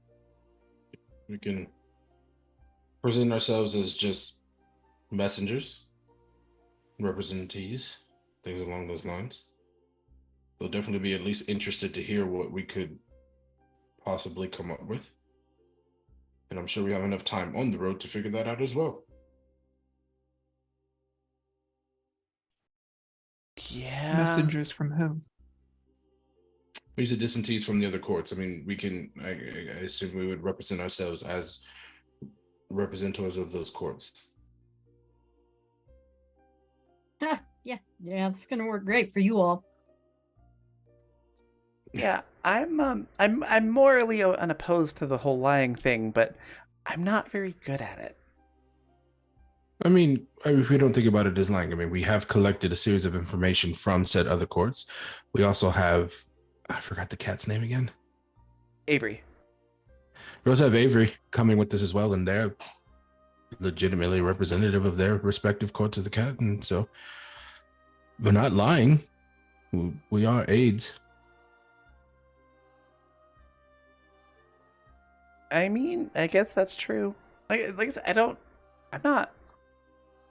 have a problem with it. I don't know. I'm not very good at stretching the truth either.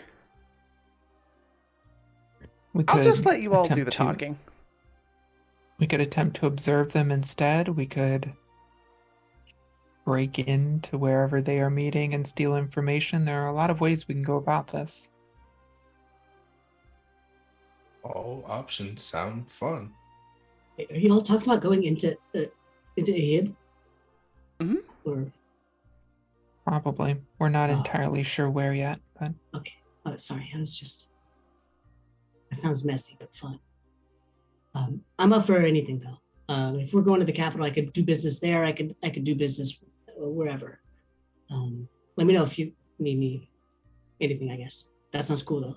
But what is? I mean, you're as much as part of this group as any of us. What are your really? thoughts? Well, part of me wants as nope, I won't go start with that one. My missions. Wait. What? Start with that one. No. Come on. You're your friend, your teammate.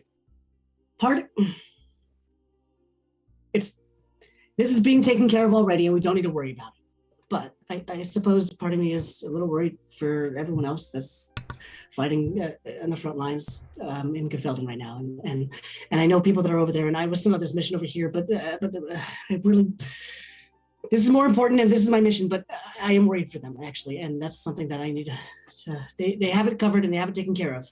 Yeah, those are. I trust them, but I wanted to also help them. But this is the way that I can help is by doing my mission. So personally, that's what I was thinking. But don't let that sway you, because they have it taken care of. Yeah, those are. And I believe in them. I want to try something, Othi. I think I might have this one. Oh Lord. Yeah, go ahead. No. Your concerns are valid, and these people who are fighting are your friends, potentially your family. So their safety, I understand, is your concern. But keep in mind, it shows great merit and courage for you to focus on your mission at hand. So remember that, and know it is very respectable of you, and you're doing an amazing job. Well, thank you. I appreciate that. Thank you. Yeah. I have a question for you all. Oh. If the contract were equal amounts, no matter which direction we went in, what would you choose? We have the option of sneaking into trying to infiltrate the Primal Court. Admittedly, this is not the best contingent of adventurers to do that, but that is an option. And the capital, the Summer Court, has been called. Big things are happening there. There's fighting in Gefelden. If everything were equal, the pay the same all around, what would each of you choose? Othi, who has just been giving Marosha like a thumbs up at talking to Avery's job. Goes, well, if all things are equal, I started this whole thing because I wanted to see more of the world. And I'm not really interested in the money and things like that so much. I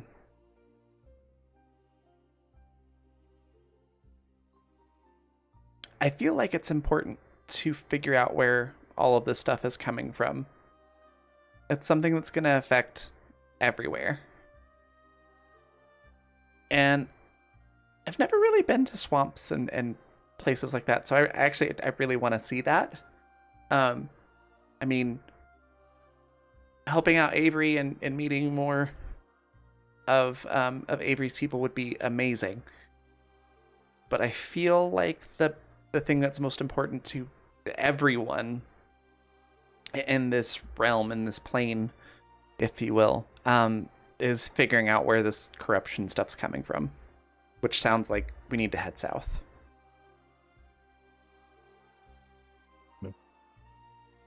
The Ox has asked Varen to learn more of the primal courts. That is Varen's goal.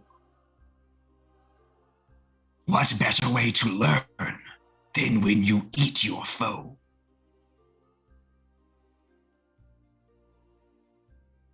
Okay. For myself, I think likely, even if I hadn't come across all of you, I probably would have struck out into the heart of a hib to see what was going on. I mean, you might have encountered me in one of those old stories where you get a new party member halfway through. Yes. So, if money was all the same, I'd either be there or in Gefelden.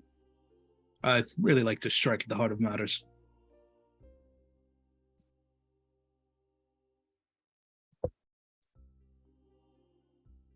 If all matters are the same, I would choose protection over information. It's where I'm better suited.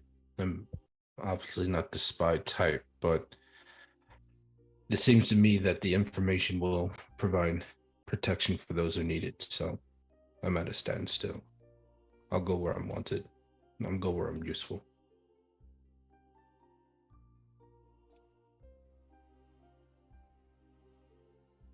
Ben?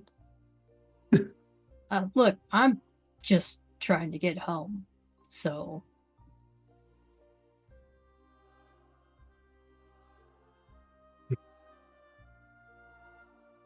If that You were did true, not you finish would've- what you were saying, Ben.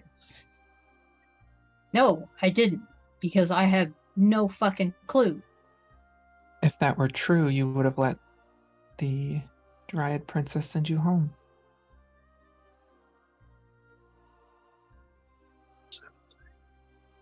Yeah, but there's always strings attached to these things, aren't there? You know, there's a loophole or some kind of trick to it, or. There were strings attached to your breakfast, was there not? That required something from you as well. Yet you ate. There's strings in my breakfast? Well, yeah, they Ben- had to use the butcher's twine to tie up the legs on the chicken. Ben, your concerns are very valid, and you are right to be skeptical.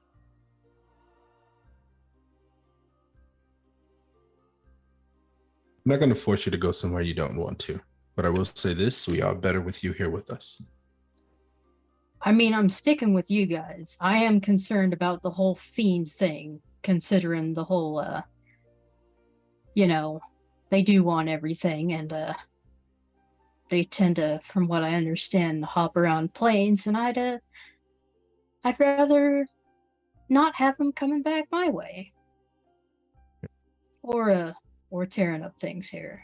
But yeah, I'm with you guys. Beautiful. Well, before the coffee gets cold and the ale gets warm, it looks like we've decided. Shall we be on our way? Also, just to be clear, fiends suck. Seriously, I've always had a great dislike for them.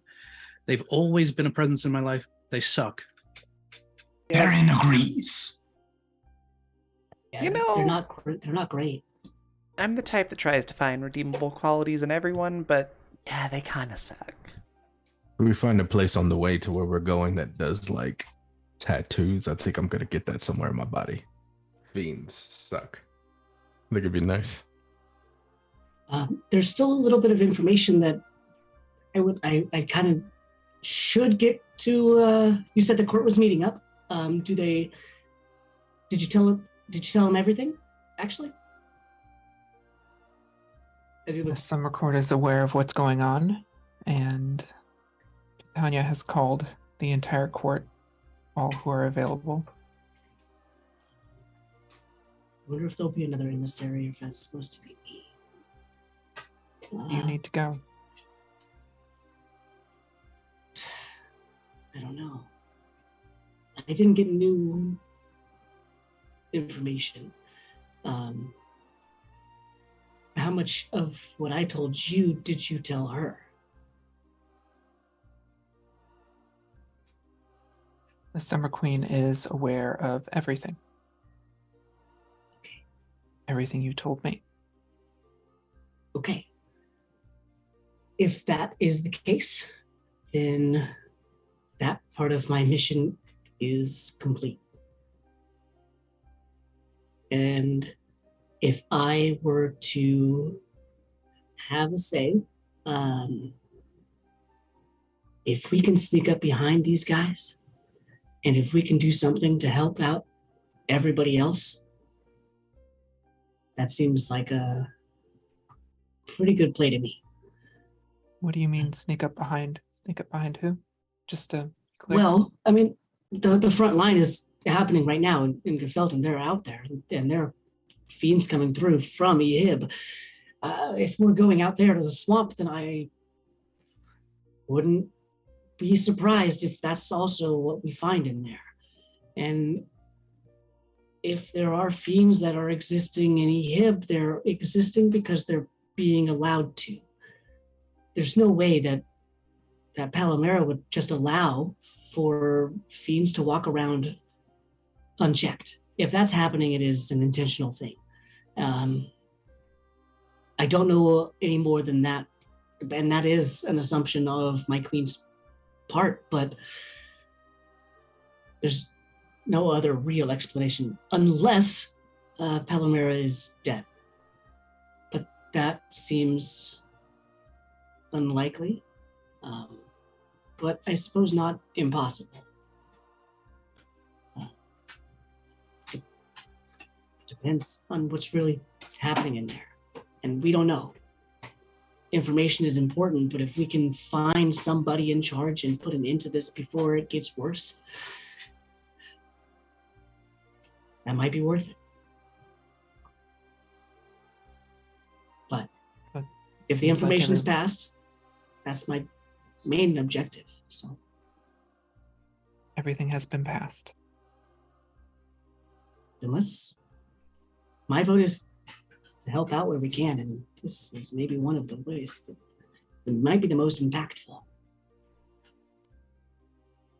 The mission has become far more dangerous than what I expected. I will say that.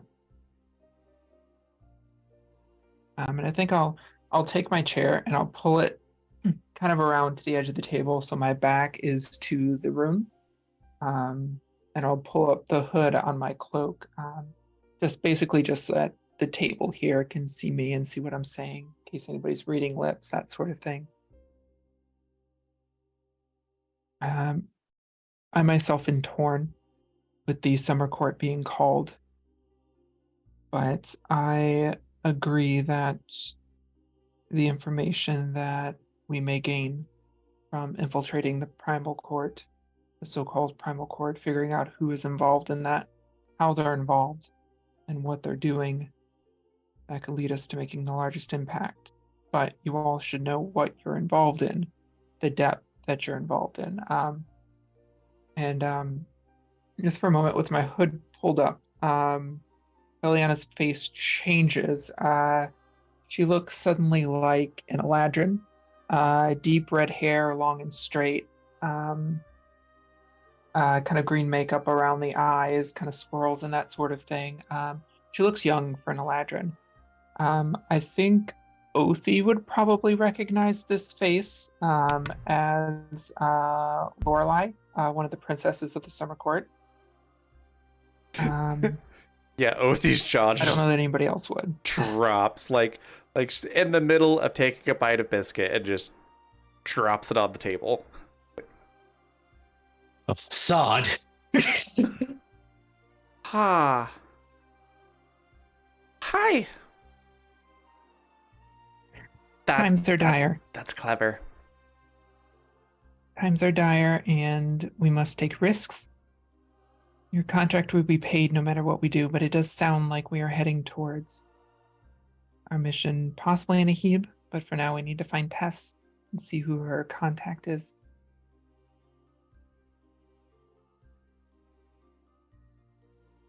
It's great to hear and everything. Who are you? I love it. This is Ileana. Othie just like kicks Verosha's leg under the table. Oh, I mean, Othie, come on. I'll tell you This is later. the- Just sit up straighter. Your winter coats came very quickly. Yes, it tends to do that. Do we still address you as such, ma'am? Ileana's fine, and I'll change back. So I look just like I always have. Ileana. My name's Fine. This is the person that they are looking for this seed, and this is who I need to be for now. Othie, I do have a favor to ask of you before we leave town. I need maybe 20 or 30 minutes. Yeah, no problem.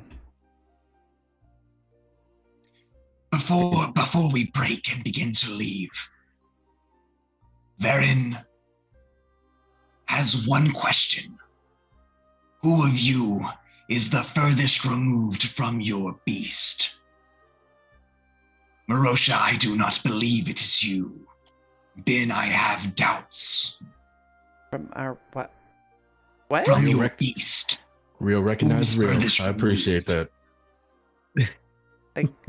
I've got like the mastiff, and I have a pet squirrel back at home. No, he's referring to like your inner beast, makes you go rawr. Like I have my bear. Varen has everything else. That kind of thing, Oh. Yeah, Um, yeah. I guess. She sort of looks around the table.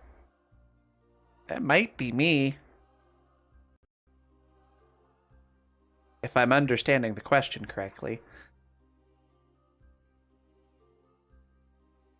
There are no disputes. This is for you. And Varen will hand over the feather. Varen does not understand what it does.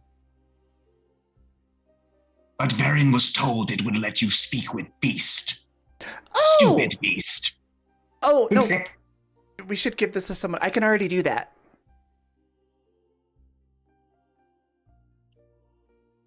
And You are not removed at all if you can speak with the Beast. Yeah, I think I misunderstood the question. Sorry. That's I was taking it more metaphorically, not quite so literally, but I appreciate it. Who needs this in our group? Because I can do that if Not I need speak with to. animals. Nope. Here you go then. And Othie just hands it out. Is that all right, Thank you. Baron? It has no impact on Varen. Okay. see, Othie, you are a beast. Right? Kind of like the friend thing. Yeah, we're out here doing it. You like maybe like a turtle. Snapping turtles are so dangerous. If you get too close to their mouths, fingers, That's true. Yeah. But just like with the shield in the arm. Yeah, I could do turtle. Maybe your fingers. Varen does not fear the snapping turtle. Varen does, however, give it its respective space. There it is. See? Very real, recognized real. We were having a moment here at this table.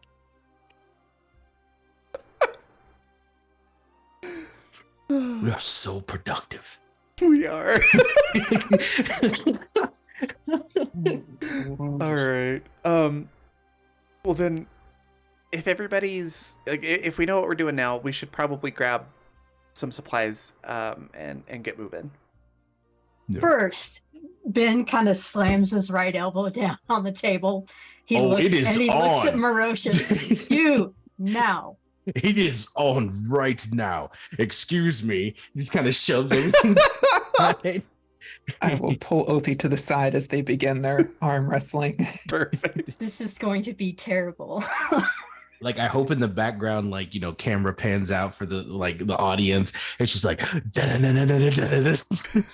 hit the fight. I look at my stats out of character and silently weep. You never know. Let's go ahead and roll it. All right, how are we doing this? Or are we just gonna do this Just like a straight to the up side strength contest or what? Strength contest. Unless you got something else. Unless you're doing something else. It's just a straight up strength contest right now. Just a straight up, huh? Just a straight up. Unless someone is doing an action or a bonus action or using an item or doing whatever. Right now it's a 1v1. It's up to you. Ben, you first if you want to say what you're gonna do. Arms are out. Oh, Let's do it as a contest. Right now, let's just do it straight up. This is going to be a 3-win kind of competition. It's a big arm wrestle. Let's go ahead and roll it. When you say straight up, you mean no outside interference? Well, we'll see. It depends on you. This first roll, at least, is just what you got. Go ahead and roll me a strength. This is going to be check. terrible. So just straight up strength. Straight up strength. All right, this is going to be bad. Don't mess with me, dice. Yep, that's Oh, fucking no. terrible. Let's Oh. go.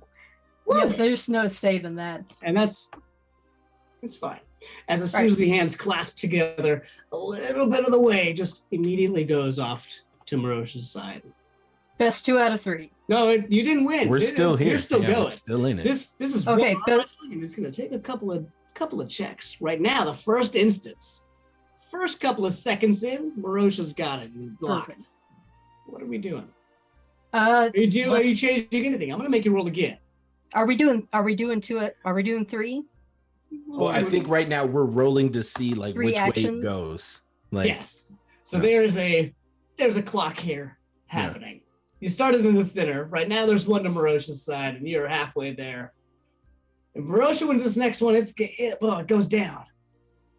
I gonna think make you another roll again. straight strength check. So, all right, let's do it then. Marosha, you doing anything? so because I don't want to embarrass myself, Okay. Marosha takes his hair down, he shakes it, and it goes over. And when it goes over, you see his eyes glaze, and they, in an instant, go bright yellow as he goes into a silent rage. and he looks at Ben and he goes, "You wanted this." As we go for the next roll. All right, roll it. Don't embarrass me. Oh Ooh, no! Okay, with the rage though, that's a 12. Okay. However, I'm going to add Flash of Genius and make that a 15. And there is a quiet ratcheting sound inside of Ben's right arm. And the movement is inhumanly smooth as it pushes back. And Marosha, even as you rage, as you put your all into it, you hear that clicking, and you go right back to center. And it looks like he's not even trying. You can feel and you can hear these Mm. whirls happening inside of his arm, and you know you are Oh, I'm at it now. Moros's jacked. He's like, yes. Let's go. Now what? Let's do another roll. What do you got to add to it? Strength deck, unless you're adding something. Marosha, you're raging right now, but Yeah. you haven't taken damage. No. You need someone to stab you. Just slap Hey, you Grin. really hard on the back. Grin. Your tents are stupid. They are lackluster, non-luxury, and passe. I wouldn't pay a half a gold to stay in your most luxurious tent. You might as well leave them here for the peasants. Oh my god.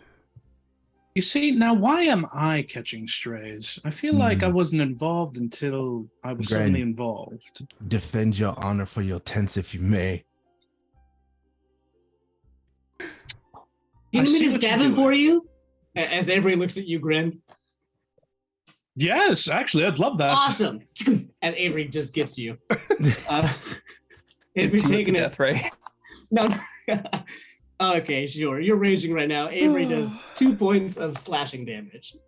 Dial back down to 1 point of slashing damage Oh, as you continue to rage. we keep that rage.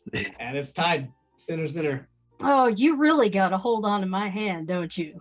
I love it. It's so cold and metallic, Mm. almost non-human, if you will. Oh, you fucking love it, huh? Oh, it's the best. The runes light up down Ben's forearm, Ooh. and there is a crackling sound as he casts Shocking Grasp. Oh no. Let's That go. is a 29 to hit. It hits. Let's 29 is going to do it, yeah. That's 8 lightning damage.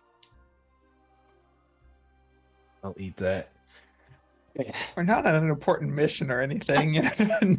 Eat his health It's going potions. down. This is the important mission. Let's This is important right now. This is I important. knew ahead of Right time, now. me out of character is going, this is so fucking dumb.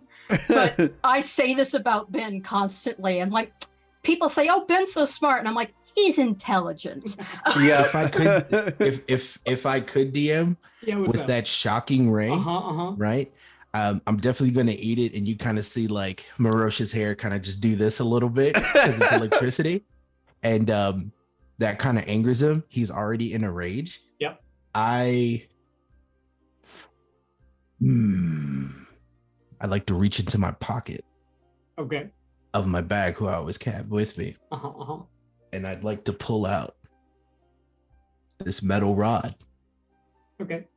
and I'd like to stab it in the end where Ben's arm is, preventing him from moving it. And I'd like to click the button and activate my immovable rod. Now, a prosthetic limb does act like a regular limb, and it cannot be removed against your will. I'm not removing anything. So here's my understanding. The hands are like this, Yeah. straight up.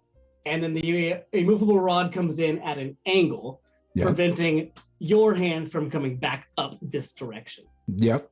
So the only way he can go is the other way. So So it's like stabbed into the table. here's Yeah. what I will say. Because right now, wait, you've prevented it from I prevented Ben from moving. Ben from this moving way. any forward. Yeah. Yes, exactly.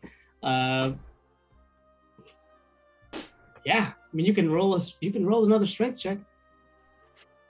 Ready? But Ben, there's something now in the way. You've Really zapped. now? You've got I thought here. this was just hands. Now you gotta Ben. reach into your pocket. You Ben. gotta reach in your pocket to I'm a pirate at heart. really. Really. Really. Well. And the runes light up again. Come on. Oh, that's a crit. Oh no. 11 to hit. That does not hit. And it maybe even did hit, but what it didn't do is hurt or do anything at all. As you ate the last one and it stung, but you eat this one and it doesn't feel like anything at all. Marosha takes the tip of his tongue, wipes the outside of the top row of his teeth, and you hear from the lightning that stroke. And Ben, you did a shocking grasp. You did it. You watched that Last roll? like it was nothing.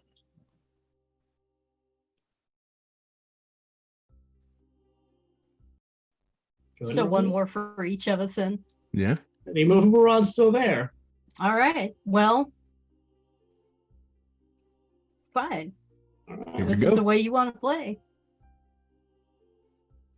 We rolling? That's a 27 to hit.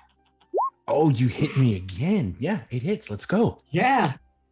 And 13 lightning damage. Morose, you take 13 lightning damage as you get that halfway down. Are we hitting each other now? Oh no, he's And still you- holding on to And your you hand. felt like He hasn't moved. been put in He's just still- enough effort to not lose.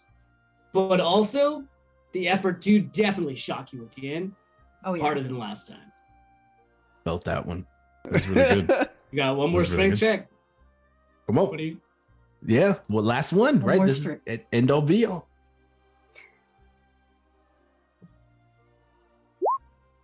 No, nat 20. I lost. there is an immovable rod. And Marosha, you run your hand straight into it as Ben slams you into the rod itself and just holds you against it.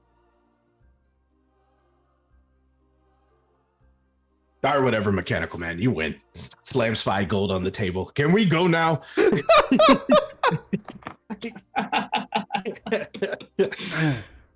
Ah, that's really cool. Ben I could clicks, do that. clicks the button on the rod and kind of tosses it back to him, and he tosses the 5 gold too. He says, "Here, keep the gold. I got my dignity." Tell me twice and put that 5 gold in my pocket. And I am going to go up and shake Ben's hand and then like lean in real close into their ear and just go, that was a lot of fun. That's 2 out of 3 next time. Yeah, next time. Whew. He's Okay, wild. well, Sorry. listen, I'm going to take it real slow on this walk. Ben does hand him one of his. You want one of these? And he points to one of the potions of healing he has on that vial bandolier. Yeah, I'm good. Keep it. We're going to need it. Trust me. I feel like we will. I'll be all right. But you did get me. I'll give you that. All right, As- whatever you say, Bearman. As you all take care of whatever else you needed to do here at the Southern Star and continue on your way down towards the direction of Ehib, looking for somebody that you might find if you're looking for him. But into Ninfandor or waiting here, we'll find out when we come back next time. As you try to invade the Primal Court and see what they have to offer. I will say, since it was important, the thing I had Othi help me with, since she's been part of the guard, is I wanted to look like Baronestra, so that she was seen here, trying to lay a false trail, just in case Okay. anybody's tracking her. All right, good to know. You also spend some time going back to Marvin's and picking up those 2 items that you were waiting for after the evening. So you do have all of your stuff is present and accounted for. False trail is laid, and your next objective lies ahead of you. We'll come back to that next time. Awesome. That was really good. All right, we're going to go on our raid here shortly, but before we do, I want to give everybody a chance to say what their favorite part was, where we can find them next, and anything they'd like to share or plug, and we'll do opposite order of the intro, so we'll start with Andy. Hey, it's me. I'm Andy Andrew Martinez, your DM and the realm itself, everybody in between, and the problems that you got to deal with. Where you can find me next is, let's see, where actually can you find me next? On the 17th, I think, and this is tentative, there is, I believe, the finale to our Urban Shadows game. I think maybe on the 27th, on the 17th. Maybe. Probably. As far as this game goes, next Tuesday, unfortunately, I have a meeting, so we have to not have a game next week, but on the 20th, I believe that we will be having a game right here on this same channel on Tuesday evening. So as far as that goes, maybe next week on my channel, I'll play some games or do something, or I don't know yet. We'll play that one by ear. It's December. Who knows? Besides that, you can find me on Twitter, Martinez Tweets, and Hive when that comes up, that Martinez Buzzes. There's Twitter, Twitch, Martinez Streams. Either way, that's me. I'll be here on the 20th. Awesome. Next, we got Zan. Favorite part, where can folks find you? Anything you want to share or plug? Yeah. Wow. Yeah, and Yes. then Apparently, Zan is not here. There is only Varen. no, Zan, not Varen. Varen's going away for another week. Yeah, I'm Zan. I'm in Zanity TTRPG most places that I want to be found. You can find me there. Yeah. Favorite part.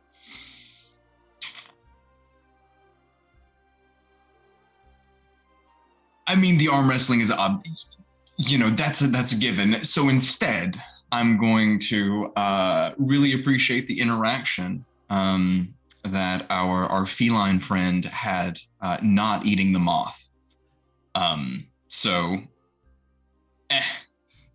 That was good. It was great. I love the realistic expectation of a cat not eating a moth because it talked. That's top tier.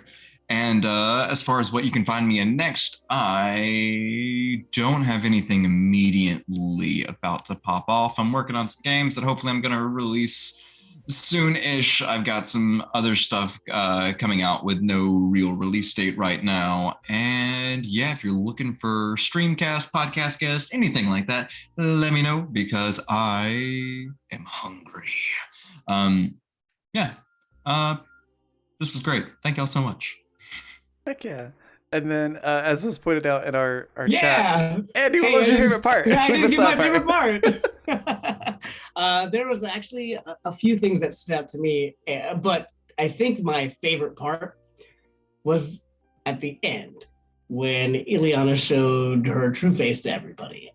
I didn't expect that part to happen. I knew that other parts that were going to be fun and cool kind of would, but that part was surprising to me, and that was fun to watch. And everybody's reactions, all of that. That was, I think, if I had to pick any of them, that was my number one. Avery's fun, but that part, I think, that left me very happy when that was happening. Awesome. Next, let's hop over to M. What was your favorite part? Where can folks find you? Anything you want to share or plug? I also loved Ileana showing her true face. Ben has a small and exclusive circle of trust, and nobody was really inside it to begin with, and Scoot just a little paragraph. Also Avery, and a little self-indulgence. Yes, the arm wrestling. Anytime I'm writing or playing Ben, I'm constantly going, God, please, Ben, no. And then I have to have him do the thing anyway because it's Ben. Also Varen talking to the Grove. It's like, oh, that's not just Varen's voice. That's the Grove. Okay. That was really, really cool. Yeah, you can find me at Timberdoodles on Twitter. I'm a digital artist. I can play a lot. And I'm really excited for next time. Par, what was your favorite part? Where can folks find you? Anything you want to share or plug? My favorite part, I think I got one for everybody. First one is I really like Ben's dilemma as far as going home. As the person who previously played a character who just wanted to go home the whole time, Dram, I really felt that on a spiritual level. Like, I don't want to do any of this. I just want to go home. Please let me leave. I truly did feel that there. And of course, talking with the goat. It's hilarious. So good. Ileana showing a true face. I'm not saying anything new here, but that was also very good. Marosha intimidating a shopkeep. Anytime a shopkeeper comes up in a D&D game, it's never good. It's always just chaotic. Truly, shopkeepers are so abused throughout D&D campaigns. Truly sad. Oh no, I've talked too long. I forgot Othes. No, Othi reacting to Ilyana's face reveal was gold. And I think that's about it. You can find me at Mr. Parr on YouTube, at Mr. Parr40 on Twitter, and Parr Professional on Twitter. I think soon I'm going to be doing another YouTube channel, so I may have that for you next time. But other than that, bye. All right. Ian, what was your favorite part? Where can folks find you? Anything you want to share or plug? Yeah. So yeah, of course the arm wrestling is one of my favorites because that's something that happened like or was said on like episode 2. So it's cool that it like came to head now. I also like the fact that anytime like Marosha tries to show any like gusto, he gets knocked down every single time. And it's funny because in any other time that I've used this character, Marosha's always just been the big personality, the tough one. So I like in this one that everyone's just like, hey man, shut up. So I love that. I also really like Marvin in general and like their disdain for every person that came in after. It's just like, oh god, it's a Tuesday. Okay. Hi, you want things? That was fun too. It's just honestly, this episode was just like jam-packed with really good moments. Like the speaking to the Grove from Varen, the reveal from Ileana, Othi all around, who's kind of keep everybody's personalities together. I like the fact that Parr, you allow me to rib you about the tense whenever I can, and your reactions to it is beautiful. You're just like, come on, really? I'm just here. So it's just like a culmination of so many good things in this episode. You guys can find me anywhere on the internet, Twitter, Instagram, Hive, at your boy Big, which is YABOIBIG. And the things that I'm in. So tomorrow I'll be over on Magic RPG's channel on their Icewind Dale campaign or mini campaign where I play the Tiefling Bard Kamara. And then on Sunday, I will be on Time Lord's Wife's channel for the second part of the 3-shot of the Three Fanes, where I play a human rogue. We're from Barovia, so definitely follow on that. And of course, you'll see me here on Tuesdays vibing with these lovely people. So yeah, that was it.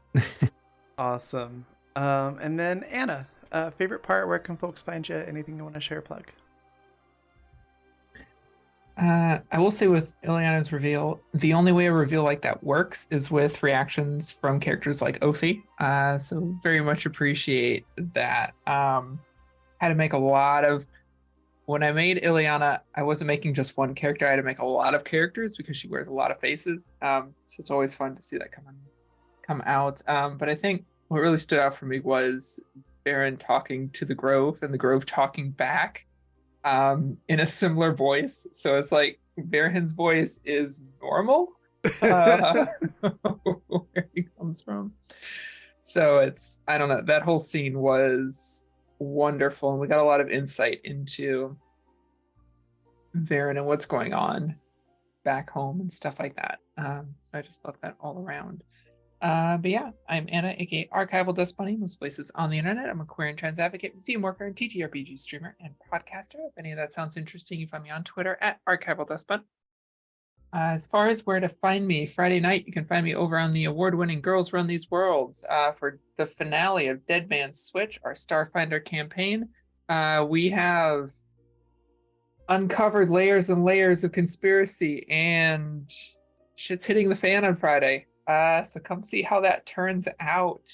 I play a Decimar Mystic, so a giant psychic butterfly. Haven't died yet, which is surprising. But she has quite the body count, which is why they call her the Murder Fly now. It's a lot of fun. Definitely come check that out.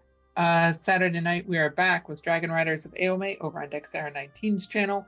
That's our quest actual play following a bunch of young dragon riders and their dragons as we investigate a mystery down on the surface that none of us have been to.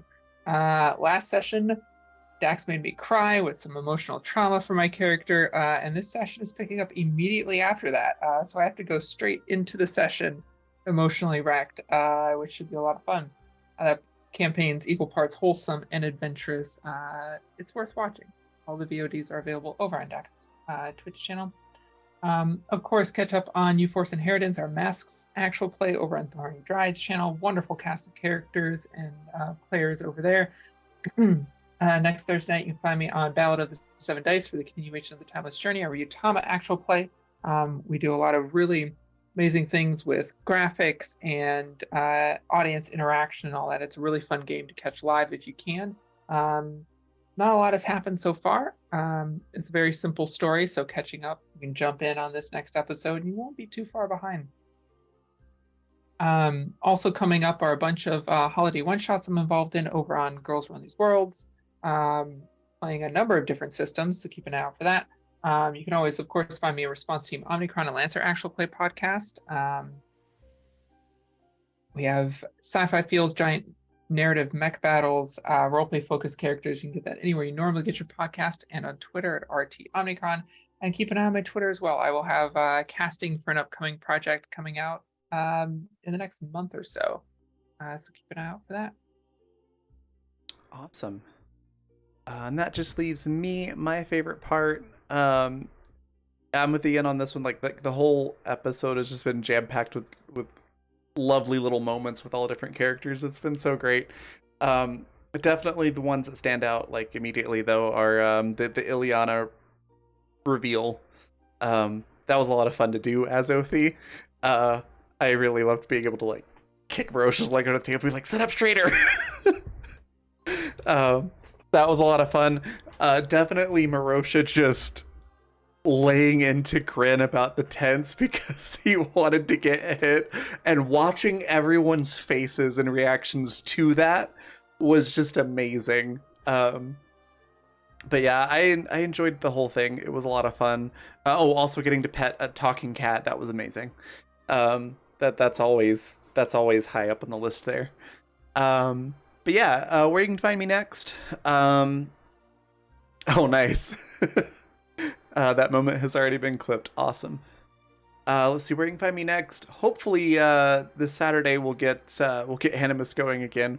We've had a lot of just life stuff come up every weekend that's prevented the show from happening. But hopefully that'll happen this Saturday. And like I said, we're getting into some end story arc stuff there. So sort of the culmination of over 2 years now of that campaign. So very cool stuff there. And then Tuesday, next Tuesday we won't have Champions of the Fae, but the Tuesday after that, sounds like we're good to go for that. So that's where you can find me for streams. Outside of streaming, you can find me over on Start Playing Games. I have this Friday and Sunday. Both days I have All I Want for Christmas Is My Old Job Back. It's a one-shot. D&D level 3 one-shot. It's really fun. You play as workers in Santa's workshop, and the whole party has somehow managed to slight this person from HR, who has basically just transferred you all over to Krampus's little operation. So it's all about trying to navigate that and figure out how to get back to the HR department to get your paperwork fixed so you can get back to your old jobs. It's very silly. It's a lot of fun. It's had fantastic reviews so far.